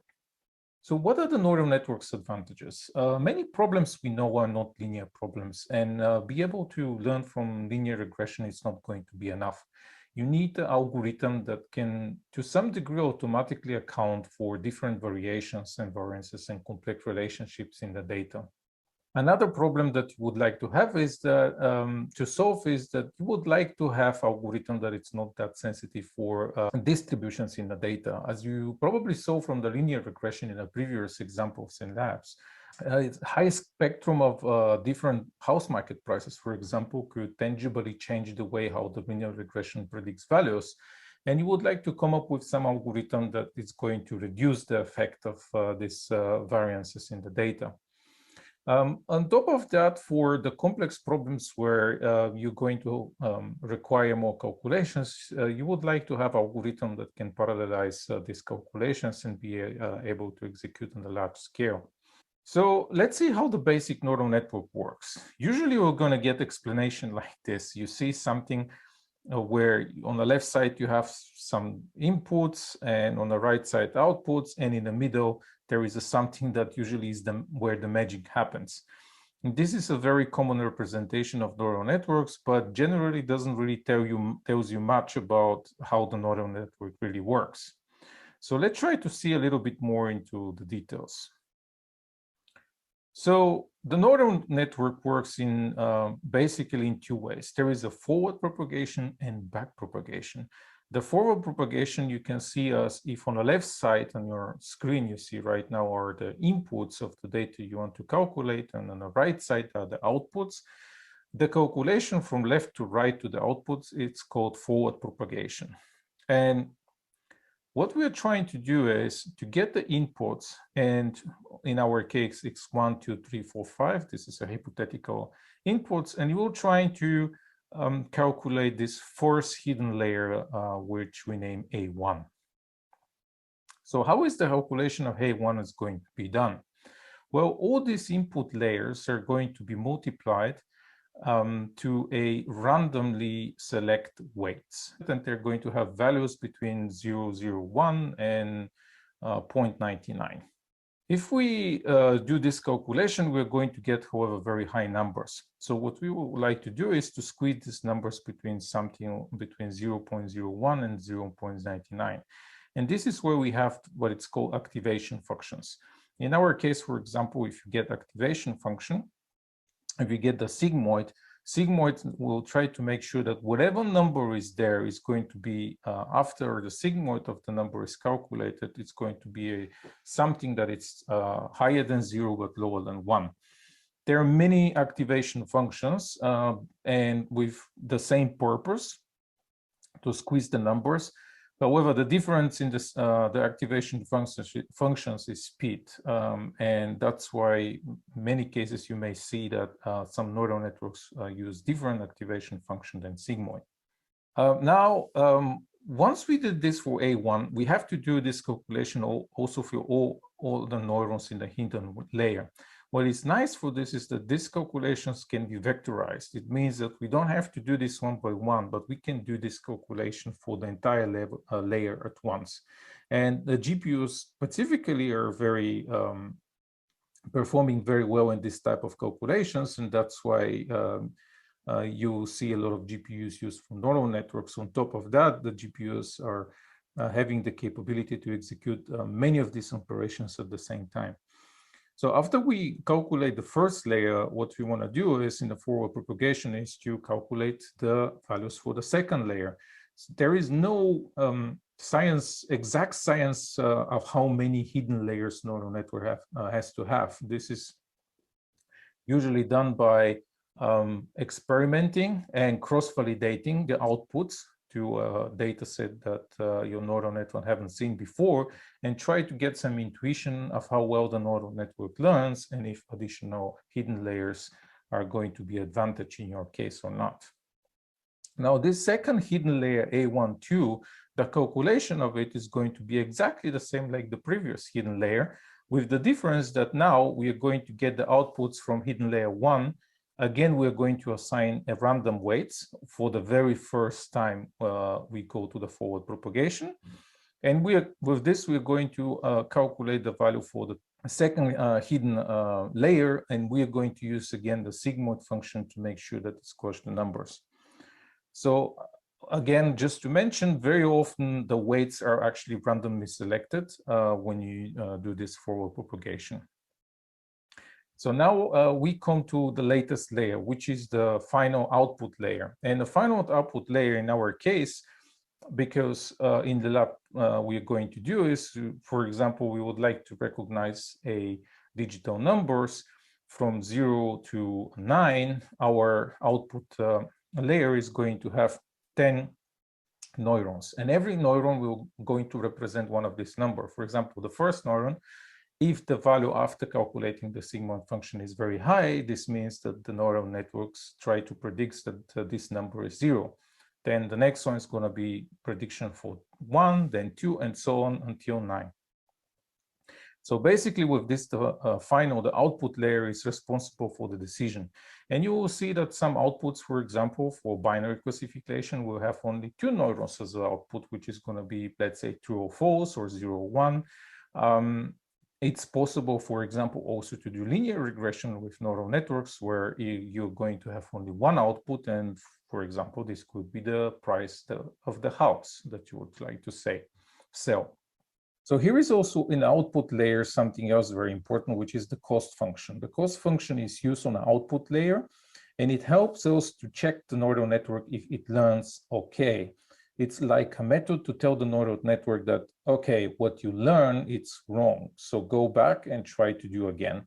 The cost function calculates usually the difference between what we see as the output value there in the output layer, which let's say is some number like 0.98, which says that at that particular level, there is a prediction, is a very high probability. But maybe we're very wrong. Maybe at that level actually has to be near 0, and the higher value has to be someone else.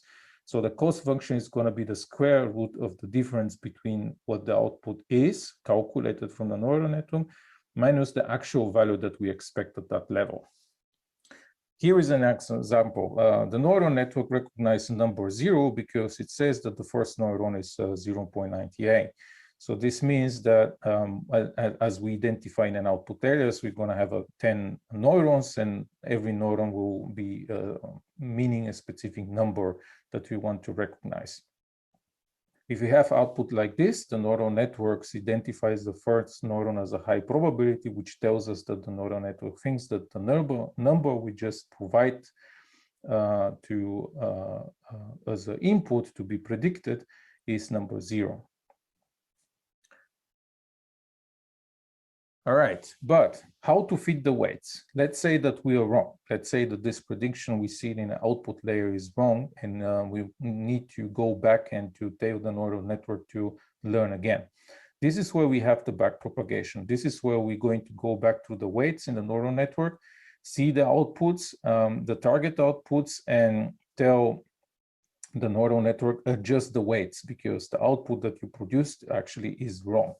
So how is this actually done? This is the high-level general backpropagation algorithm.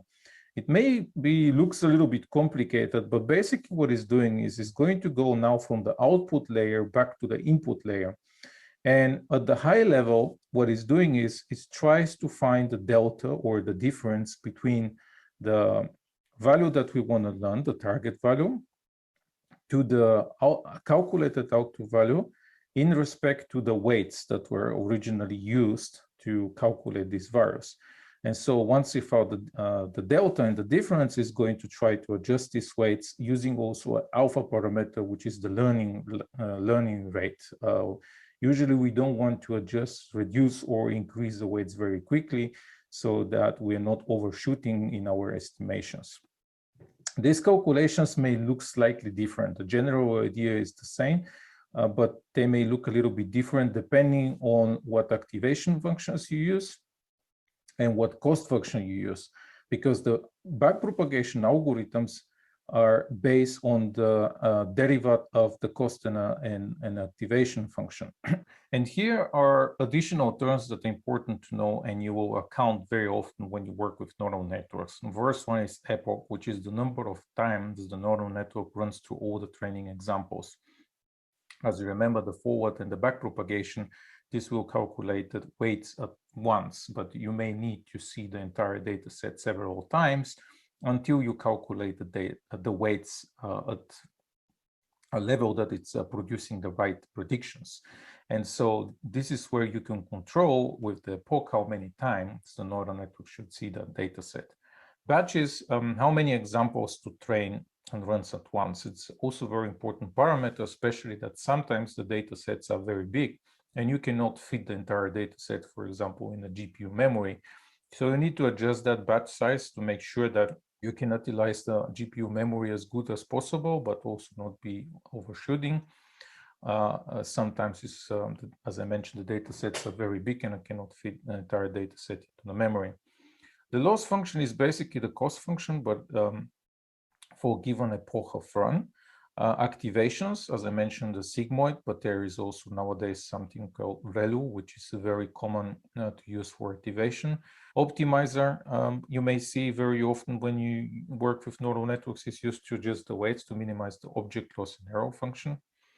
And basically with the learning rate. And the metrics are used to monitor the performance of the model. It is very similar to the loss or the cost function, but the results are not using during the optimization process or the calculation of the loss of the outputs. But you can specify several metrics and monitoring performance in the neural networks during the training using these metrics. Thank you very much for your time and enjoy your workshop. Bye.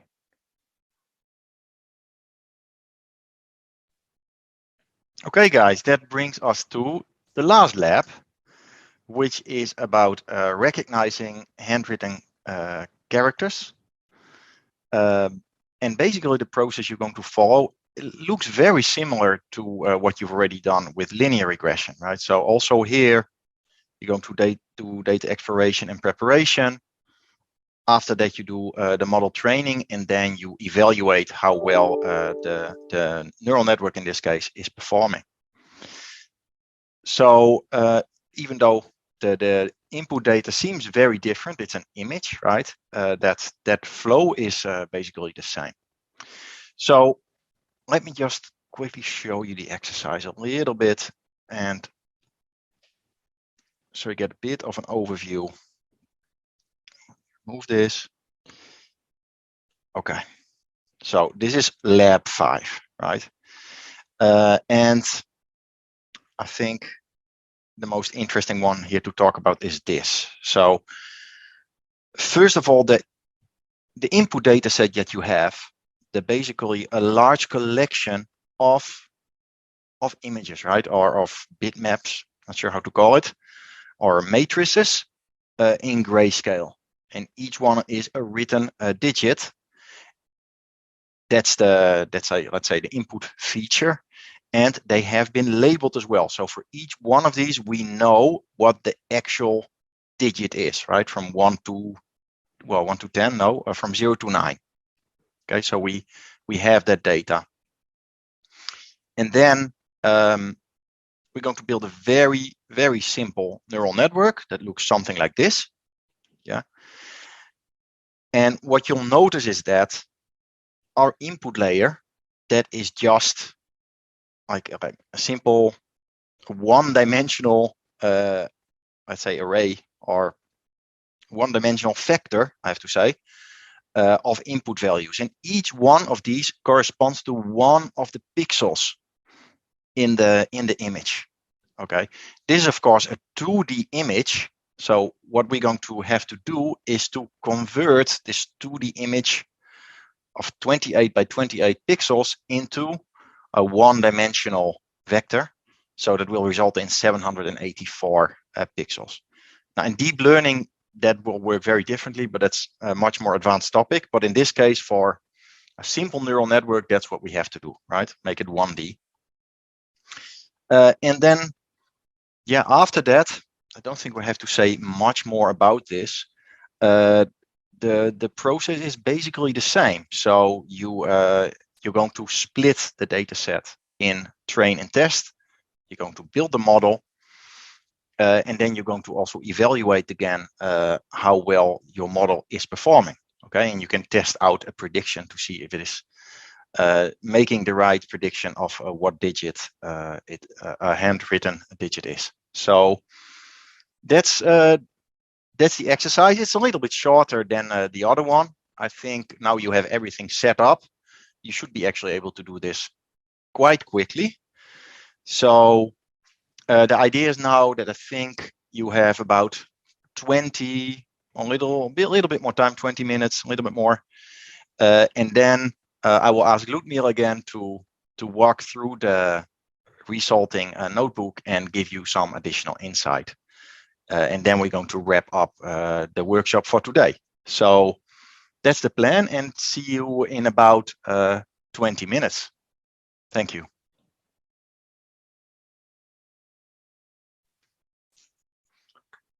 Okay, guys. So now, again, it's to Ludmila to come to the stage, and he will show you the notebook for neural networks and give you some additional insights. So over to you, Ludmila.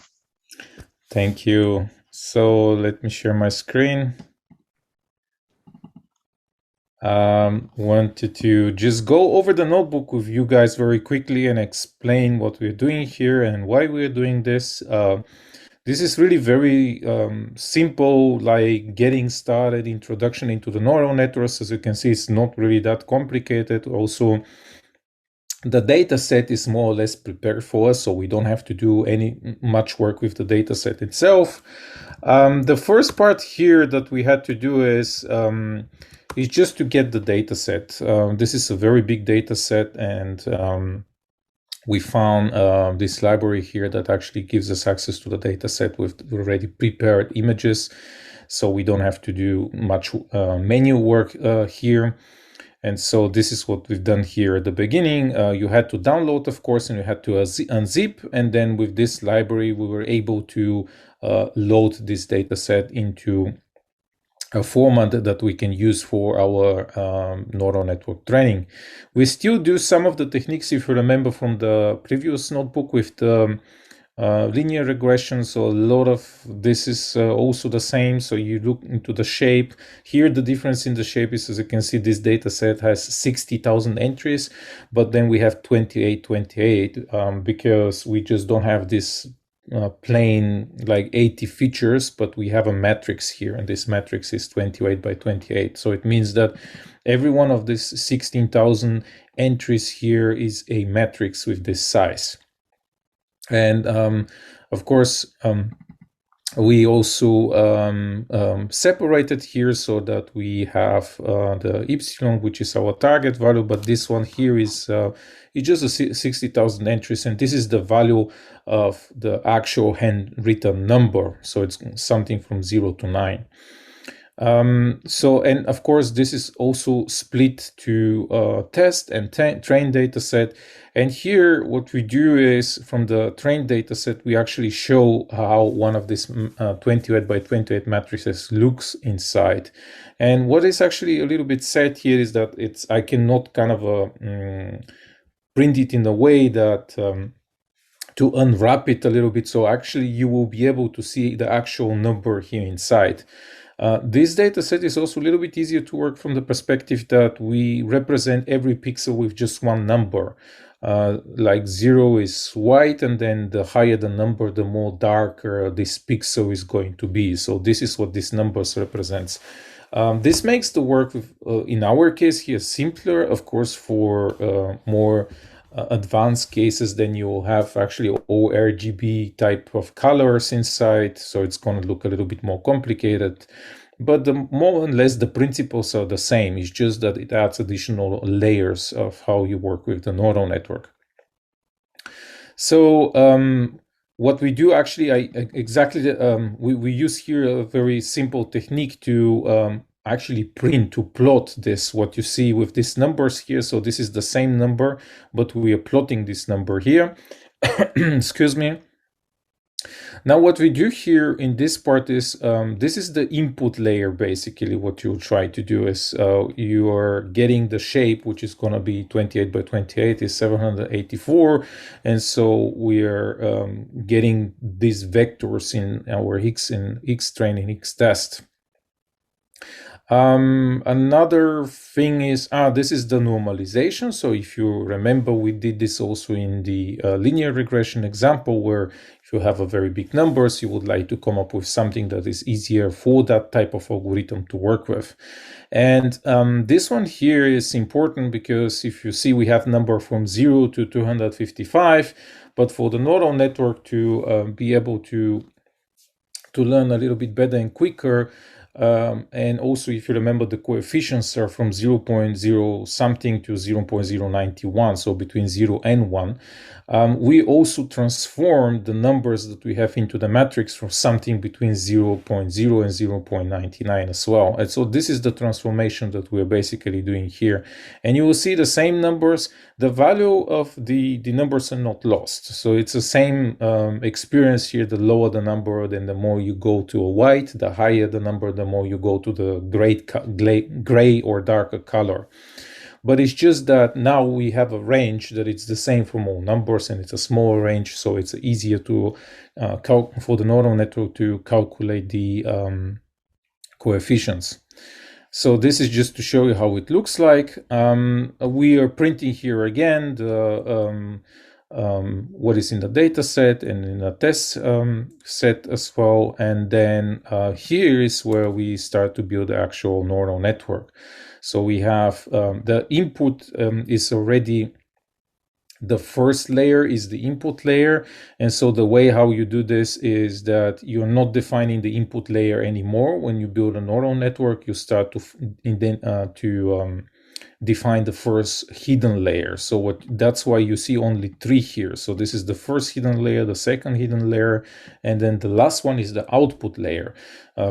We have 10 numbers basically, because we count from 0, 0, 1, 2 to 9. So 10 numbers, and we need 10 outputs for our neural network. And that's why we have here the number 0. The first layer is the input layer, as I said, and that we don't specify it separately, because this is basically the metrics that we're going to have in this 16,000 rows here. The number of neurons in the 2 hidden layers is 16.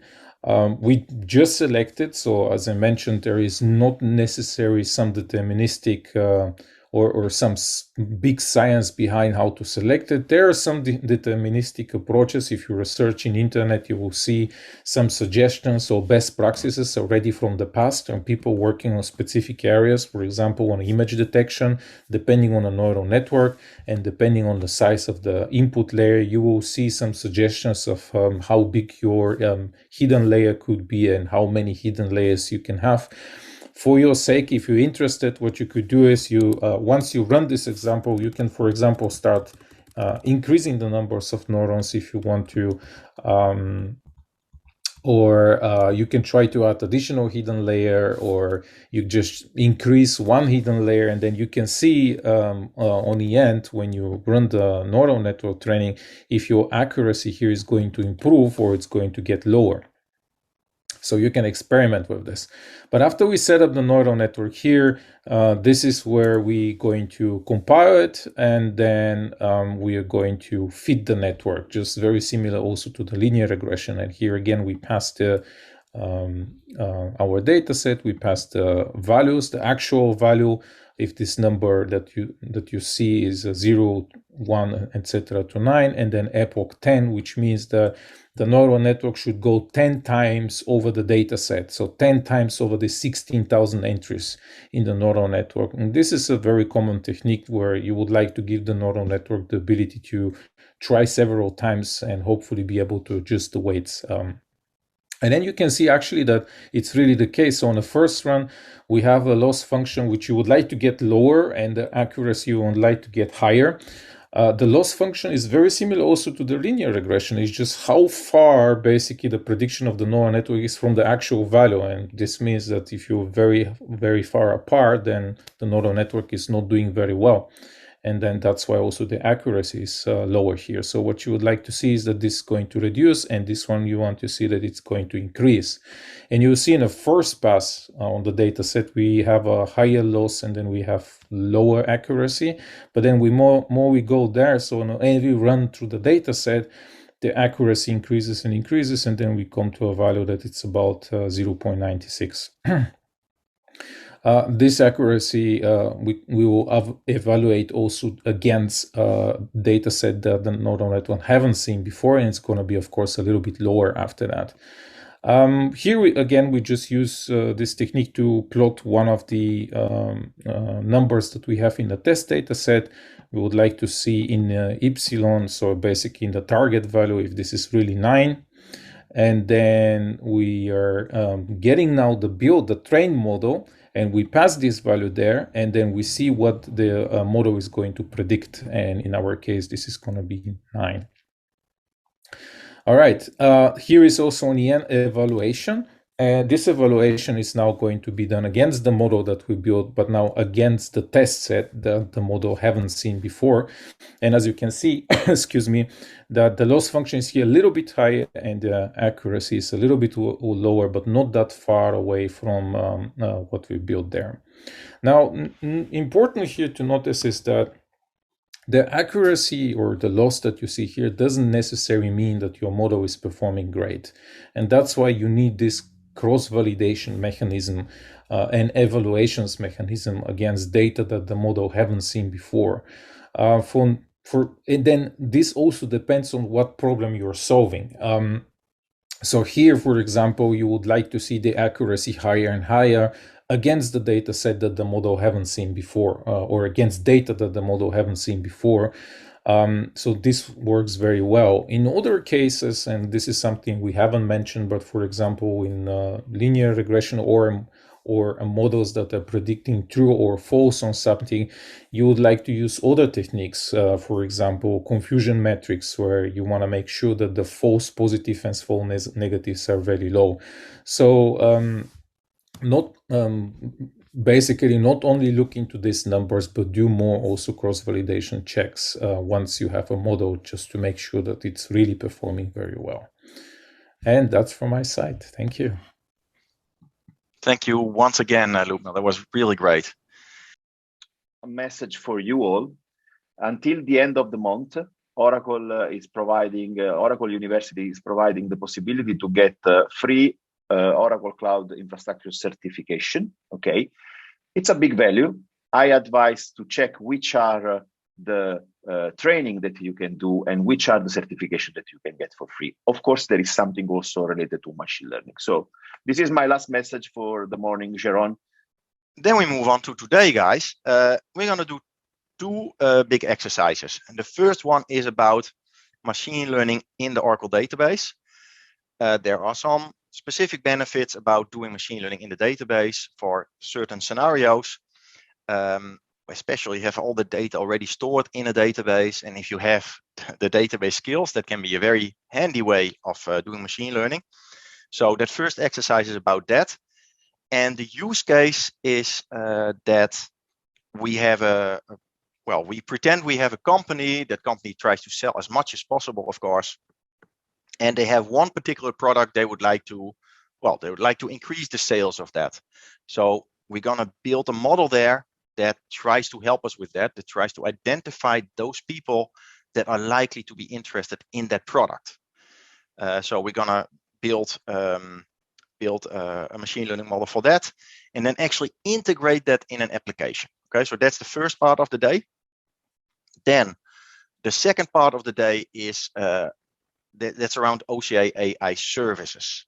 Remember, those are those packaged services. You don't have to build the model yourself, but you can just reuse a model that's already been built for a common task. And in this case, the use case is that we pretend we have a hotel, and the hotel received loads of reviews from all the guests in the past of the last few years, and that is all textual information. And with the OCI language service, we try to extract insight from the text to see how they can make a better business, right? How they can get more customers, etc. And for that, we're going to use, of course, the OCI language service. We're also going to use OCI data science again. And we're going to use Oracle Analytics Cloud, because that's going to help us analyze the results that we get from that AI service. Before we go to this first exercise, I would ask you all to provision Oracle Analytics Cloud. Now that's actually stepping ahead a little bit to the exercise that we're going to do later on. But the reason I ask you to do this is that OAC can take quite a while to provision, and I don't want us to be delayed by that. So remember, guys, here are all the lab instructions. The instructions for this you find in lab 10. So let me just show you where that is.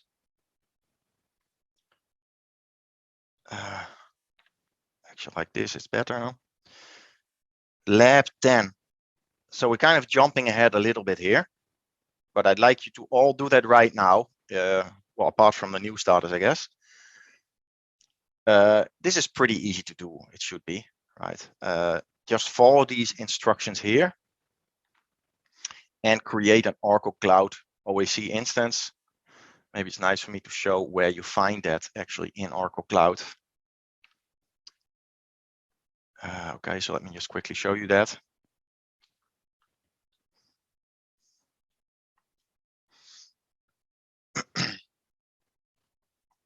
Here you have in Analytics and AI, Analytics Cloud. Oh, if that went too fast. Analytics and AI, Analytics Cloud. Okay. And here you can do a create instance and just follow the instructions. It should be fairly straightforward, but it can take a while. Okay. So let's take, I think now 5 minutes for people to all start triggering that provisioning process. Okay. So let me go back to the slides here.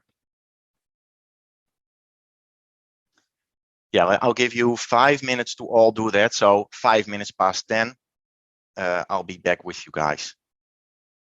Okay, and yeah, so for the new starters, we'll try to help you individually on the Slack channel. Okay, where with your provisioning of your cloud tenancy and OCI data science.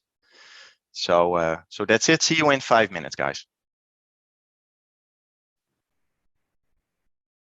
Okay, guys, first you're going to have a short video on Oracle in database machine learning. So it's about 6 minutes. And after that, I'll come back with you guys to talk about this first exercise. So see you in 6 minutes. In this lab, you're going to work with Oracle Machine Learning, and as I mentioned already during the introduction, this is all about delegating machine learning to the data management layer. And although OML exists in the big data product as well, I will focus on the in-database functionality. In a nutshell, OML has 30 plus algorithms implemented in the database, and these include most of the common machine learning algorithms. These algorithms are part of the database kernel, which means that they are optimized for scalability and performance. OML is part of any of our databases, so think about the autonomous databases, but it's also part of a cloud database as a service and on-premise databases. However, what does change a bit is that depending on the exact type of database, the type of user interface is different. In other words, the way that you operate OML is different depending on the exact database. At the core of all of this is OML for SQL. This is the core API, you might say. It allows you to use SQL and PL/SQL to train and apply models. So you can use your favorite SQL tools, such as SQL Developer, to write this code, or you could even use this SQL syntax directly from your applications. You also see OML notebooks on this picture, and this integrates with OML for SQL in the sense that it allows you to write SQL for working with models and mix it with visualizations and annotations. So see it as a way of documenting your SQL machine learning code. Actually, this notebook approach looks very similar to what happens in the data science service that we talked about earlier. The main difference being that the data science service works with Python as the main language, whereas the OML notebook uses SQL. And just like with the data science service, the OML notebooks are a way to let people collaborate. Just the fact that you can easily document your code makes it much more suitable for a team approach. Keep in mind that this notebook approach can only be used with the autonomous database editions of our database.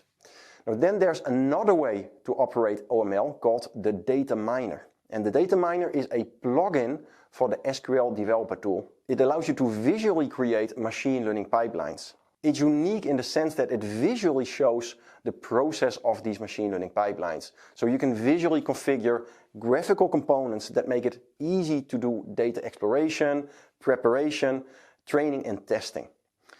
And under the hood, it creates that same SQL or PL/SQL code to operate OML. So don't get me wrong, the data miner is not a business user tool. If you want to do machine learning and a business user, you should think about the analytics cloud. But the data miner does make the life of the data scientist a lot easier. And this data miner can only be used with the non-autonomous databases. So you could say, depending on the database type, either you work with OML notebooks or with the data miner. Or you write your code directly, of course, with OML for SQL. And then there's the possibility of operating OML using R and Python. And these two work in a similar way. And also here the goal is to offload processing to the database. And remember, that's what OML is all about. So how can the database run R or Python code, you might ask? Well, there are two main mechanisms to achieve this. And the first mechanism is that some of the R and Python code can be translated to corresponding code in SQL. So you saw earlier that Python uses data frames as a way to hold data in memory. And with OML, what happens is that the contents of these data frames are actually held on the database tier. And because of this, there's no need to move a lot of data from the database to the client tier. And there's no time lost in transferring the data over the network. And this mechanism works by overloading of R and Python functions. So what that means is that when you use those functions, although it looks for you as if you're working with your standard data frame functions on your client side, what actually happens is that those functions are executed on the database side. And apart from that, there's a second mechanism. There are also cases where such a translation of Python and R to SQL simply cannot be made. And for example, when the original R or Python code is very complicated, or in the case of some third-party libraries. Now, in that case, the database has the possibility to spawn its own R or Python processes. So those processes run on the database tier, not on your client. And again, the goal of that is that we don't have to move data around between the different tiers. So what is the takeaway of all of this? Just remember that if you have a lot of data in your database and you prefer not to move it, or it's inconvenient to move it, the OML approach can be a good fit. Also, when your data maybe is not stored in a database yet, but the governance of that data is very important to you, the database and OML may be a good fit. And then there's the element of the skill set as well. OML is interesting for people that already know SQL and that want to get started with machine learning. And all they have to do is learn the basics of machine learning and some basic new SQL syntax. Last of all, in this exercise, of course, you're going to work with OML. But in addition to that, you're going to take the results from OML and make the predictions part of an end-user application. Now, the application technology that you'll use is called Apex or Application Express. For the people that don't know that yet, with Apex you can build applications directly on Oracle databases. In fact, you don't even need an application tier because it runs directly on the database itself.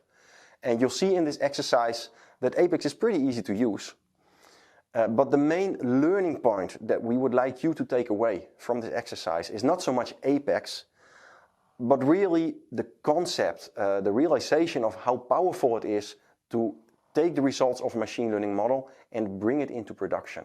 And only if you put your models into production, if you put them into practice, you can take action on those predictions and you see the value of it. Good luck with the exercise. Okay, guys. So now we actually get to work. And I mentioned already shortly, right? So in this exercise, we're going to try to predict which ones of our customers of our fictional company is likely to be interested in buying a product. Now, why would you want to do that? Well, for example, you have 1,000 customers, and maybe only 5% of those is potentially interested in your product. Well, instead of having to call all of them, and instead of having to do marketing for all of them, wouldn't it be great if you can pinpoint those customers that are likely to be interested and really focus on that? That's of course much more efficient, right? And your chance of success are much, much bigger. So that's the use case. And the way we're going to do that is, well, first of all, this is all in database machine learning, right? So we're going to provision autonomous transaction processing in Lab 6. Then we're going to train a model in the database. And the data is already in the database, by the way. That's one of those standard tables. So in the video, I mentioned that there's this notebook approach that you can use in database machine learning. So that's exactly what we're going to do. Very similar to what we did yesterday in OCI Data Science, where we also have notebooks. But here we're going to use SQL in the notebooks. But the idea is the same, right? We can mix code and we can mix comments and visualizations and all these things. So we do that. We train that model. Then there's an optional lab that you can do. But I think it's very interesting, actually. And that's training the model using AutoML. So I didn't mention that yet in the video because it's new since we created this video. And just like OCI Data Science has this AutoML library, also in the database, there's this AutoML concept.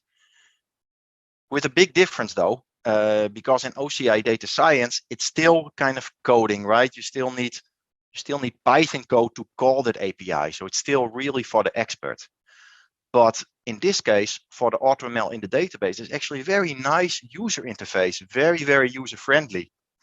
And that means that, well, that this is actually available to many more people, even if you're not maybe a data science expert. And you'll see this in the exercise.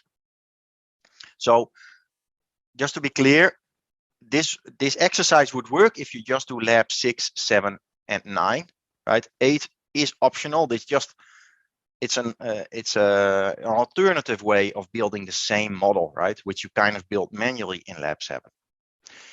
And then in lab 9, we are going to take the prediction that we've built, the model that we've built, and we're going to include it in an application, right? So we have in this case a customer service application where you can see, like an employee of a company can see all of its customers, and then we want to highlight those customers that are likely interested to be in that product, right? So that's the full cycle, the full flow here, right? So let me show you a couple of things here of the kind of things that you're going to be using. So, okay, so first of all, session expired. Let me just close this.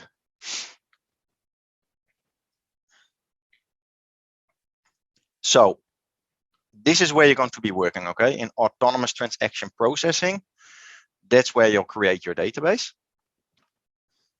That's in the first lab. And once you've done that, where you're going to build your machine learning model, and you'll see this all, of course, in the labs. But just to give you a bit of a navigation framework,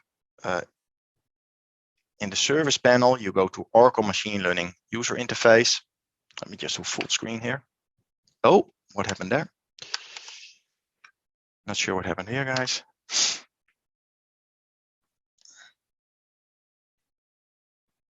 Okay. Let me do that again.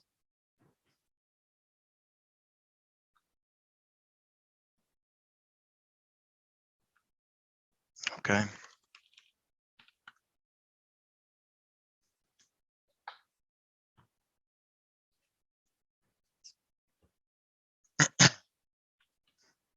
Yeah, so this is where you work on those machine learning models in the database.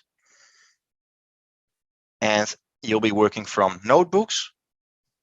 So that's lab 7.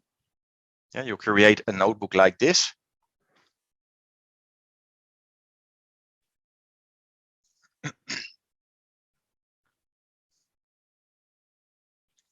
Okay, this can take us a second. There we go. So, well, for the guys that are used to databases, this is going to be a walk in the park, right? You can use your SQL, you can use your PLSQL in these kind of notebooks. And of course, you can call that machine learning functionality as well. So here we have things like SQL. You can do your data exploration just like we did with Python, but now you can do it with SQL, and SQL is actually pretty powerful at doing that, right? It's what language is better for working with data than SQL? I think it's much more convenient than working with Panda data frames, but I guess that's also experience. So here you can do all the same things, right? You can explore your data, you can prepare your data, you can do your, you can split your data in train and test, and then building the model is actually a PLSQL call, and you're going to do all of this, of course. So you call this DBMS data mining PL/SQL API to create a model in the database. And one of the parameters for this is actually the name of a table, okay, which could be any table name which you've chosen. And in that table, simply go a few parameters for choosing how you want to train that model. In this case, we say we basically want to use linear regression in this model, okay? And there's very little else. I don't think we put anything else in this parameter table. So it's very basic, but you could put in more hyperparameters for the algorithm. So that's it. And then, well, let me actually come back to this a little bit later, and I explain this. So you know where to find this. And then in lab 8, you're going to build the same model when you're using AutoML. And so let me just highlight actually how easy that is, which I think is pretty amazing.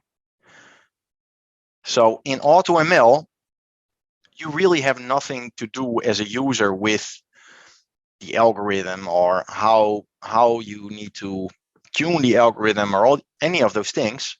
You just only have to say, what is the thing that is your output that you want to be predicting, and what are your input variables? Okay, so those go here. So these are all the, let's say, the information that we have on those customers, right? All those flags. And that's it with AutoML. After you've done that, let me just go back here to the result. When you do that, it will automatically train using various algorithms, and you can pick the one that suits you best, right? Depending in this case on the accuracy. So we could pick the decision tree, for example. All right. So that's, I think, a very nice thing for you also to see that, yeah, you can build it manually. You can choose all the parameters and have all the control with SQL and in the notebook, or you can use this AutoML. And this is also something that maybe the non-expert could be doing, right? So that's, I think, very interesting. And then last of all, what you're going to see is how you can make this operational in an application, right? So now I'm going to go to Apex, which is the application technology in the database. I have to think for 1 second again, where do we find this? I think in the service console. Yeah, there it is, Oracle Apex. So you're going to get an existing application that's already been built, and you're only going to modify it. Okay. So let me see where this is. Let's run that.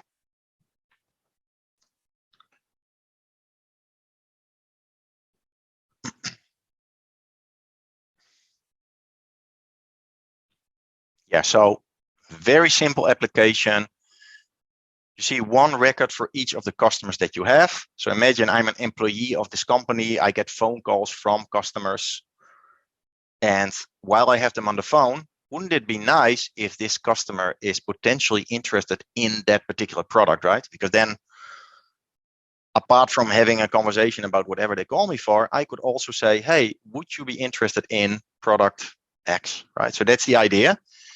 And for that, all you're going to do, this is a little bit small, I realize that, but you see this column here on the right-hand side, that is the column you're going to add with a recommendation. And in this case, it's empty for everybody here. But if I search on a particular customer, for example, this guy here, can I zoom in on him?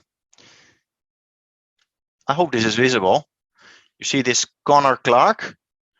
He actually gets a recommendation that he's very likely to be interested in that game, right? So when you start with this exercise, you have this Apex application without this column, right? And it's your goal to add that column. And that's the exercise. All right. So quite a lot of stuff to do there. I think I just show you everything, so you have an idea about the whole integral exercise, and we are now here to help you along the way. So let me just go back to just close this and show you again the lab overview. So just to be clear, it's lab 6, 7, 8, and 9, which is one logical whole here, okay? So 6, 7, 8, and 9, they form this complete exercise, all right? And that's it. So I'm going to now look at Slack to see if you have any problems anywhere.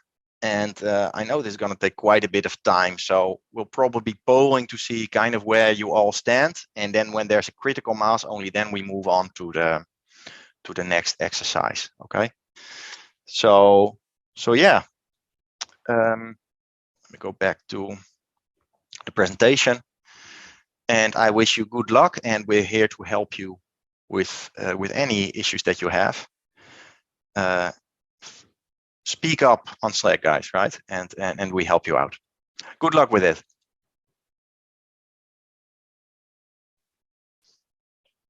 Okay, guys, just a comment. Okay, guys, I just like to give you a few tips and tricks, or maybe a few comments on what you're working on. So here in the notebooks, which hopefully everybody is now at least well on the way with this. Let me see, what did I want to show?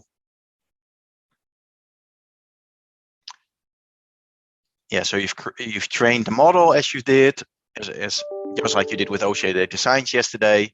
You make your predictions again of the test data set, so you could compare the actual values against the predicted values, right?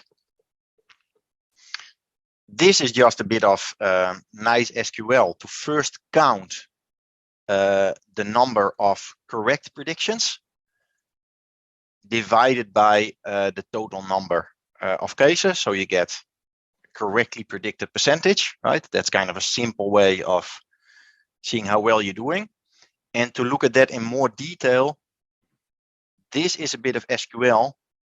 And again, I guess for the guys that are deep into database development and data engineering, etc., this is easy to understand, but it's just syntax to take all possible combinations of the category that you're predicting, right? So in this case, a yes or a no, but it could be potentially more values. The yes or the no for the actual, and the yes or the no for the prediction. So you get a total of 4 combinations, right? And that's what a confusion matrix basically is. So in this case, the actual value in this case was they don't have Y-Box games, and you predict also that they will not be interested in Y-Box games. And there are almost 1,200 of those cases. So those are correct, right? And also this one is also the matches. So they actually have Y-Box games, and you predict as well that they would be interested in Y-Box games, over 400 cases. And then the ones in the middle is where the model gets it wrong. So in this case, they don't have Y-Box games, but you predict that they do. You get that wrong in 100 cases. Or they have Y-Box games, but you predict that they are not interested in it, and you get that wrong as well, right? So, and this is in more detail to see the accuracy of your model. So, and then here is just a little bit of code to already make those predictions, put them in a table, and have them ready for your application. But you could take different approaches here, because you could also say, I always want to call this prediction in real time, right? So every time in your application that it calls the prediction at the moment that you're looking at that customer. That would also be possible, okay? But in this case, we chose to do it with a batch approach for the predictions. Now let me just show Apex, because from experience, I know that often the modifying the Apex application often goes wrong because it's quite detailed. Let's just say that. So let me see if I've got. No, I don't think I have it open. I need to sign in again.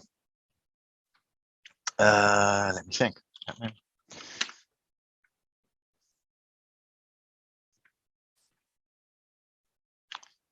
Oh wait, maybe we first do the AutoML. That's more logical, right? So let me actually first show the AutoML thing that I mentioned, where there's like a little issue. I forgot about that.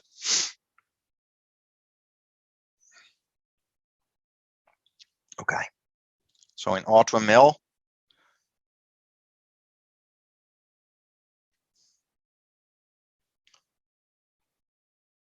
yeah, when you set up the model in AutoML, it's important that you uncheck these two, okay? This is not described in the exercise. That's just a little error on our side. Uncheck home theater package and year's residence, all right? And then you should get the result as described in the rest of the exercise. So that's just what I wanted to tell you. But in any case, we're not going to use the result of this, right? This is just for you to see how AutoML works and how interesting it is, I think. But we're not going to use the result of this model in the Apex application. We use this, let's say, this custom built one with the OML for SQL. So now let's go to Apex.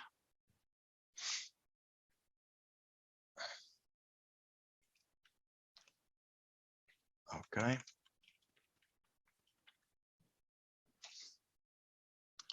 And let me see where I show that to you. Oh yeah, so the steps are that you first find out what is actually the database view behind that customer's page, right? So this page,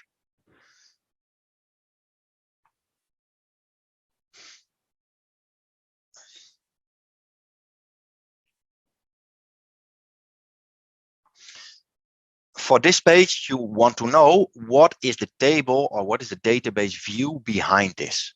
Okay, you need to find that out first. And you can do that by looking at this customers thing. I hope this is all visible to you guys. And then here you see the data that goes into this page. I'm going to zoom in a little bit. Yeah.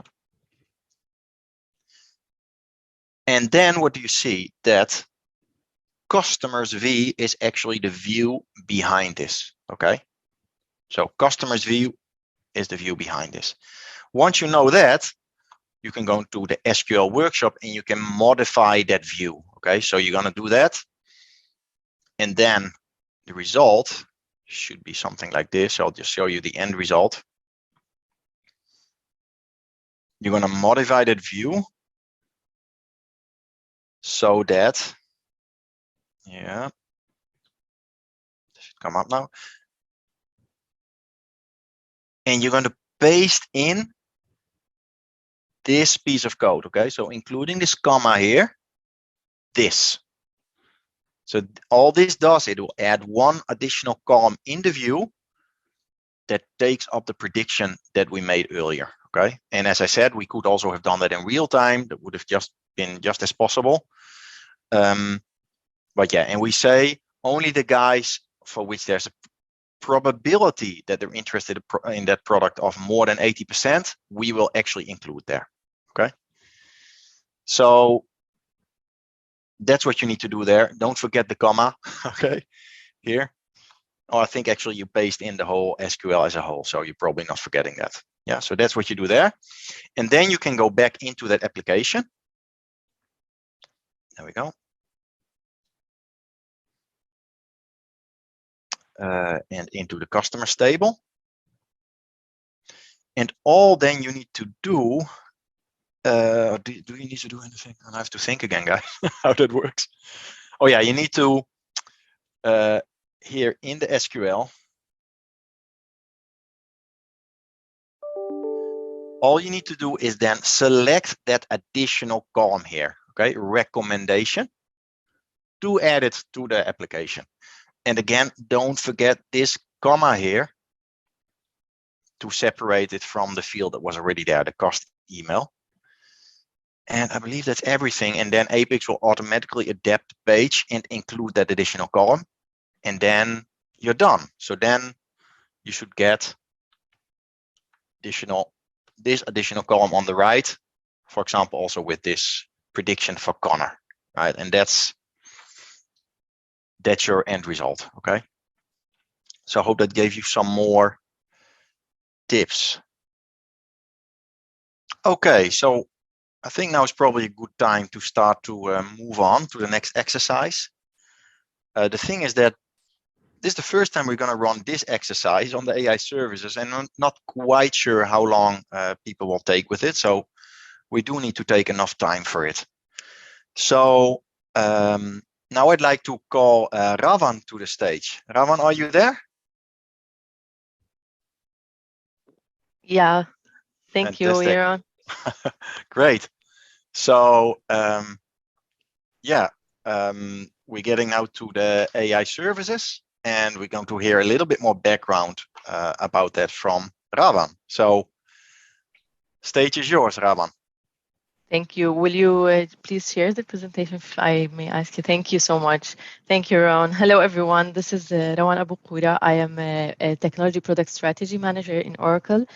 And in today's, just wanted to share with you some of the AI service use cases and tell you a little bit more about how much Oracle is working hard to make AI consumable and accessible by any enterprise.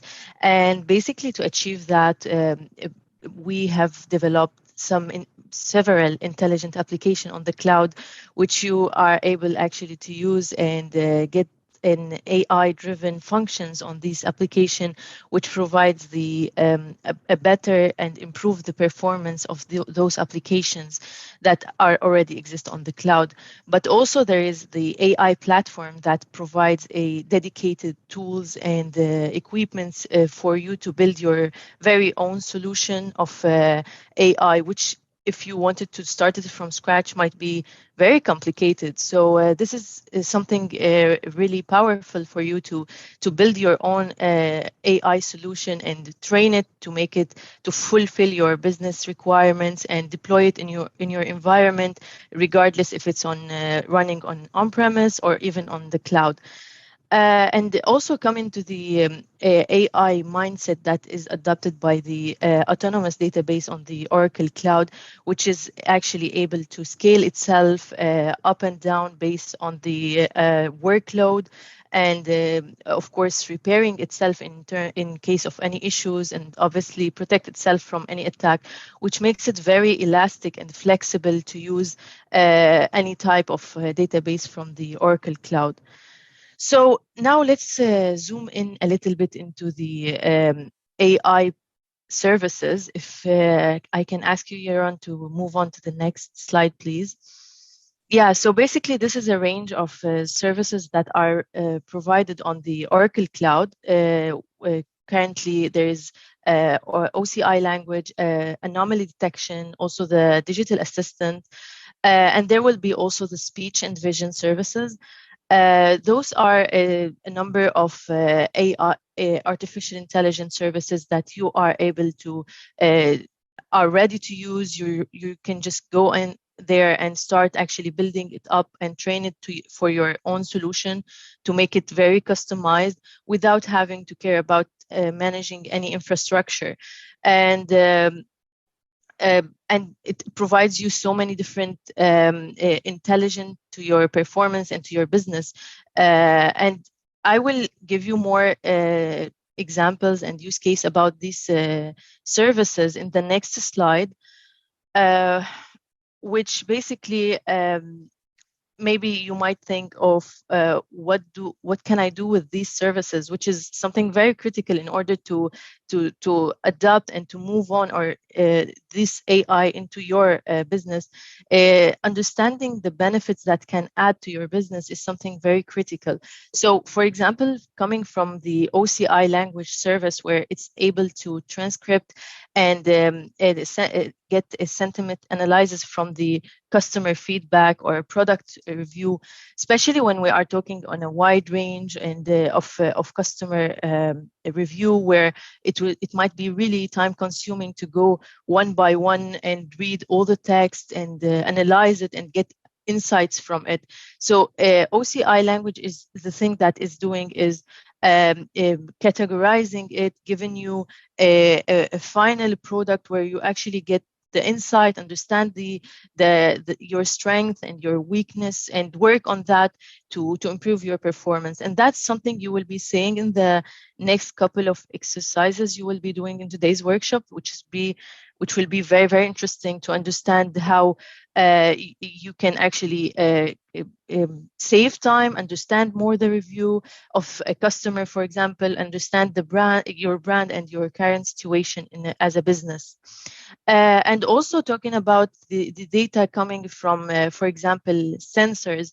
where you can predict any issues or and detect any anomalies, will have helped so many industries to work proactively and to avoid any shortage or downtime experienced by their customer.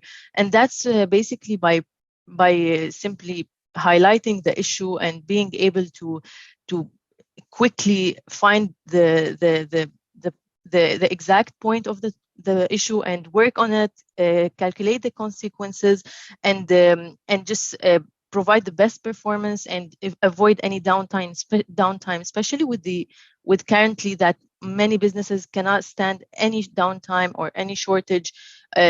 Talking about online banking, so many other stuff that are not able to have downtime. So this is very important to work proactively and not wait until the issue actually is there to go and fix it, but predict it before.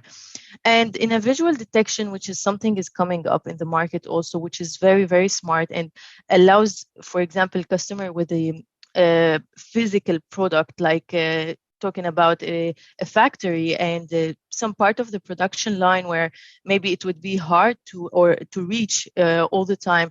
So it can be able to capture a picture of the product and analyze that picture, detect if there is an issue based on, of course, on your train you have done on the training you have done on that service. Or even if we are talking about a wide range of an area, taking pictures from drones. So regardless how is this the image is captured, but it is able to detect issues and report it immediately to you to keep up to date and always also understand the whole production line all the time and being able to monitor it. And finally, of course, regardless of where this data is coming, an image, sensor, or a customer review, this will understand the customer behavior and being able to analyze it so that you actually plan your strategy in advance is something very important, especially in industries like manufacturing, oil and gas. Is allowing them to understand the demand of the customers and being able to understand the market, the current situation, and plan their strategy so that they are in shape and able to provide the best performance for their customer when it's time to. So it's a very, very powerful and intelligent service that they need in order to have no surprises in the future.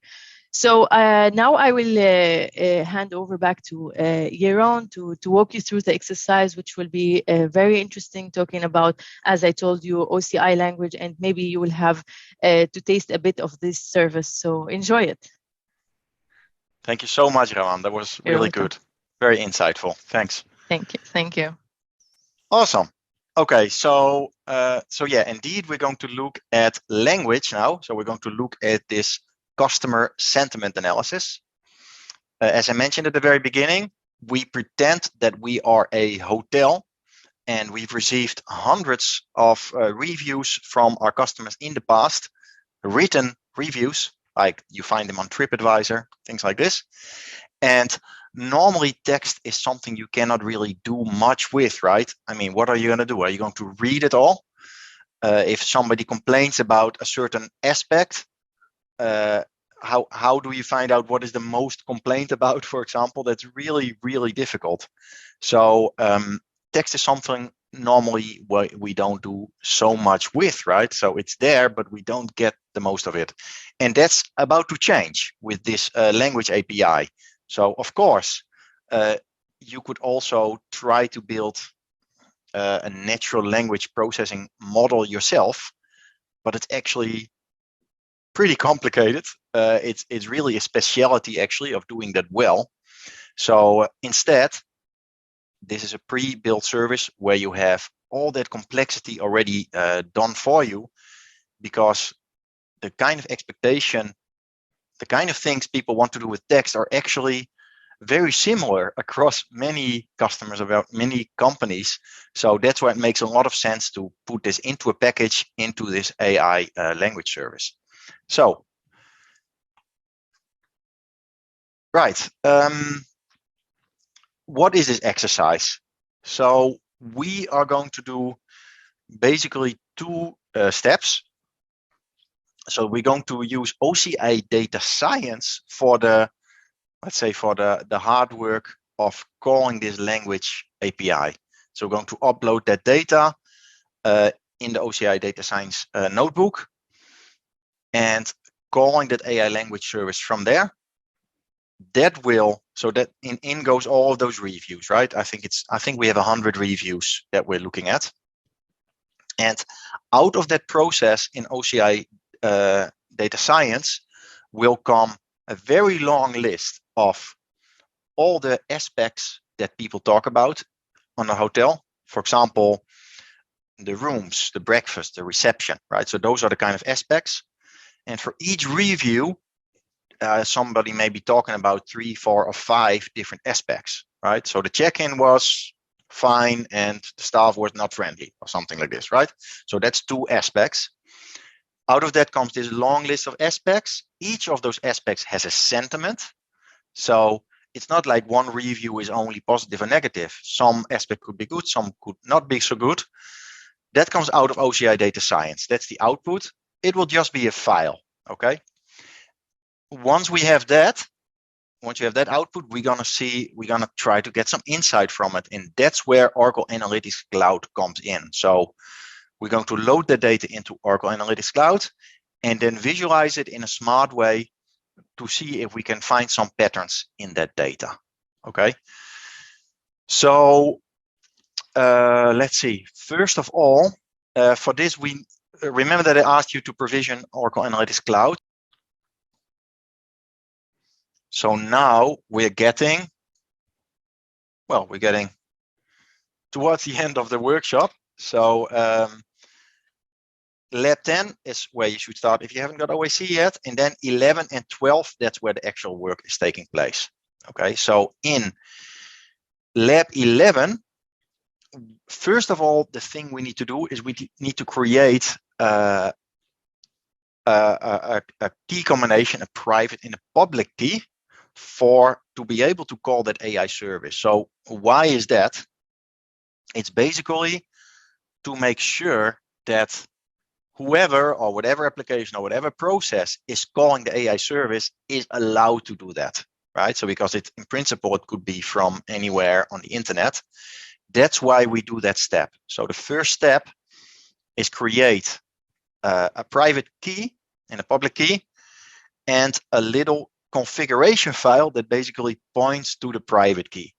This is a little bit tricky to do, but please follow the instructions very detailed, right? So especially, let me see here. So here's where you generate the API key. Yeah, so you will be asked then once you generate that key to copy the contents of this and create a new file on your local machine. I think this is maybe the tricky bit. So you create a file, whatever it is, new document or whatever you use on your local system, and you paste in that contents. And then it's really important that this last line, that you make it exactly like this, okay? No spaces or anything around it, because then it is not going to work. Okay, and it's the combination of this config file and the private key, which is called key.pem, okay, that you will need. So in this first step, you generate that, you create that, and you're going to place those into the OCI data science service, right? And that will kind of identify OCI data science as an endpoint that is allowed to call the AI language service. So I hope that makes sense. So that's the first thing you do there. Then basically what you're going to do, you're going to open another notebook in OCI data science. You're going to paste in a couple of Python commands, basically to call the AI language service, right? So you're going to go through all of the reviews and call the AI language service. And yeah, the end result of that is another text file with all of the sentiment of all of the aspects. And then once you have that, then we're going to open that in Oracle Analytics Cloud. We're going to add the data set in Oracle Analytics Cloud. And and then see what insights we can find in there. But I think I'll show a little bit about that later on, once you get on your way in the exercise. So I hope that explains it a little bit. So of course, for the new starters, some people didn't have OCI Data Science set up yet. This is a prerequisite here, okay? So if you didn't have that yet, you'll have to go back to lab 1. Excuse me, lab 1. It's not lab 2.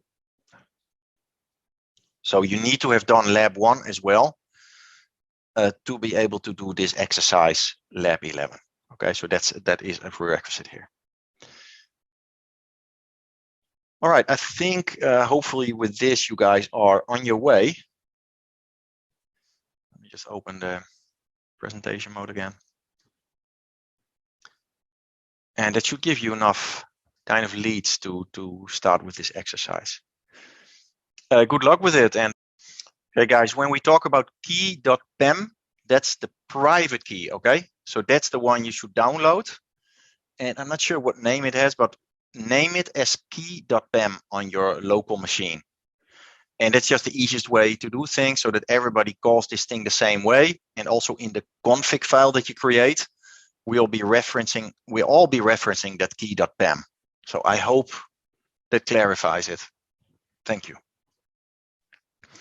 Yeah, guys, so this config file that you create, it's important that it has exactly that name, okay? Just config without any extension, because it's something basically that the OCI Data Science notebook or the API will look for in that particular directory with that particular name. So it must have exactly that name. So for example, normally if you create a file on your local system, it might add the extension txt, right? That should not be the case, right? So it's important that it doesn't have any extension, just config. Thanks a lot.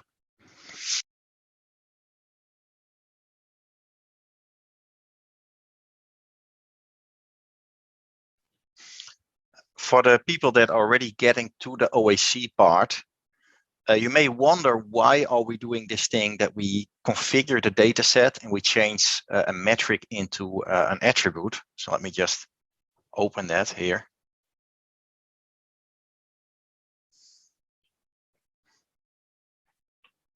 Yeah, so here, for example, I've got the review data set, right? And you'll be asked to change the review ID from a metric into an attribute. Now, why is that? Because you see what happens is OAC sees this as a number, right? And it by default thinks that because it's a number, it is something that it can calculate with, that it can summarize, for example, the review IDs. But of course, that doesn't make any sense, right? This for us is really just something that uniquely identifies the rows. So it's not a metric. That's why it's an attribute, okay? And that's why you're being asked to change this to attribute. And yeah, that's important because it will change the behavior of when you go drag and drop and you create your visualizations. If you don't set this up correctly, the visualizations will behave very differently because they will think it's a metric, okay? So that's why you have to do this. Guys, if you're in the OAC exercise and it says use as filter, I'm not sure how clearly I described it, but on the tag cloud, you can just do a right click and a context menu should come up. And then you can see use as filter. In fact, maybe I can show that quickly. So here in the sentiment analysis, there's the use as filter, okay? Yeah, maybe a little bit more background also here on, at some point you're asked to link these two data sets, right? And you get to this, well, to this little interface. And why is that? Well, this is basically so that you can, so that the charts are responsive, right? So if you select something on the sentiment side, that the reviews can adapt to that, okay? And that's why this use as filter can actually work between two different data sets. So that's what this is for. It's basically a master detail relationship here, okay?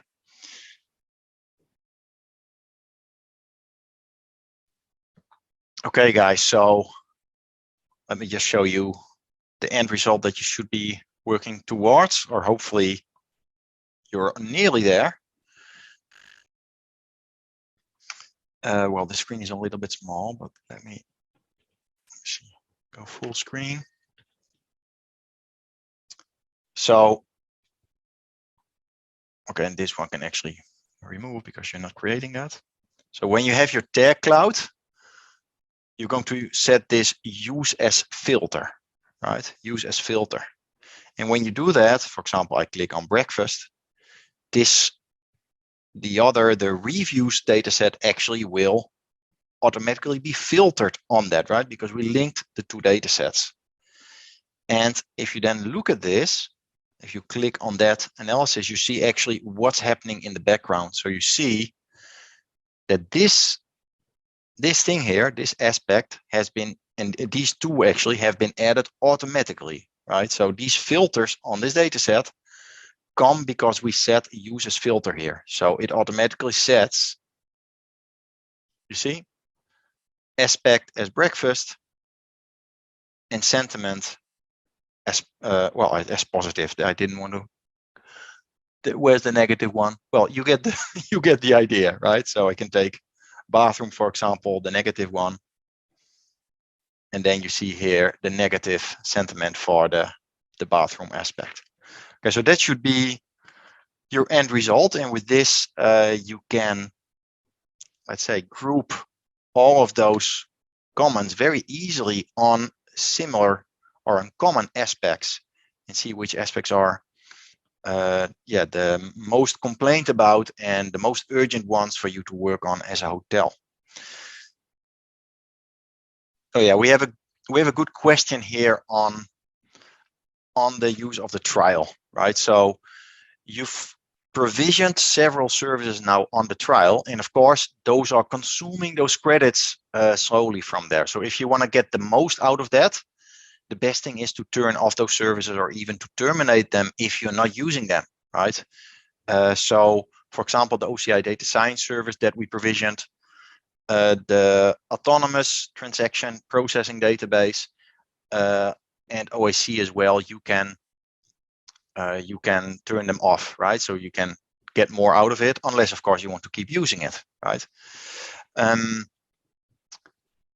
Now there are a number of services that are always free, and that even after your trial and your credits have ended, you can keep using, and autonomous transaction processing is one of them. Okay, so that is something you can keep using, right? So yeah, I just wanted to. Oh, and the AI services, of course, that's not something you provisioned, right? That's only something that consumes when you call it. So it's a serverless model. So there you don't have to take any action. If you don't call it, it's not consuming anything. Yeah, out of the top of my head, unless some of the other panelists correct me, but I don't think there's a way of pausing like your entire OCI trial. It doesn't really work like that. You can pause or terminate the services within it, right? And that's how you can stop the consumption from taking place and using it for the things that you want it for, right? Yeah, so you can stop the OCI data science instance. Yeah, you can definitely do that. And in that case, well, it actually keeps consuming just a little bit because you will keep using the disk, right, on which everything is stored, like your instance, but it's minimal, right? So it's only when the service is actually running and you're using it, then it's really consuming. I had one more thing I wanted to show. So yeah, I just wanted to say to people, you have made it. You have got through these 2 days, which might have been tough at some point. I wanted to just extend a big thank you to all the hard work. This has been a group of people that has been very interactive. You've posted loads of questions there, and it's always nice to see that people are making the effort, right? And we really appreciate that, your hard work. I hope you got something out of it. I think a lot of people did, also looking at the number of people that are still here at the end of the second day. And I hope, of course, you go on and applying what you've learned in your company or for yourself, and that this is only the beginning for you and the beginning of your journey of learning more about machine learning and data science. So that's it for me. Thank you to everybody, especially the audience, also to Ludmil and to Ravan especially, and to everybody else behind the scenes from my side. And with that, I hand it over to Ettere.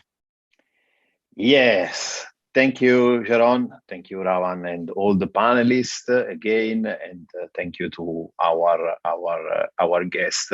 Now you can also complete the quiz, of course, with no issue. I'm sure that you will grab the digital badge or developer pioneer on machine learning, and of course, also probably the most relevant one, a free certification, a free official certification on Oracle Cloud infrastructure. So with this is really everything from our hand.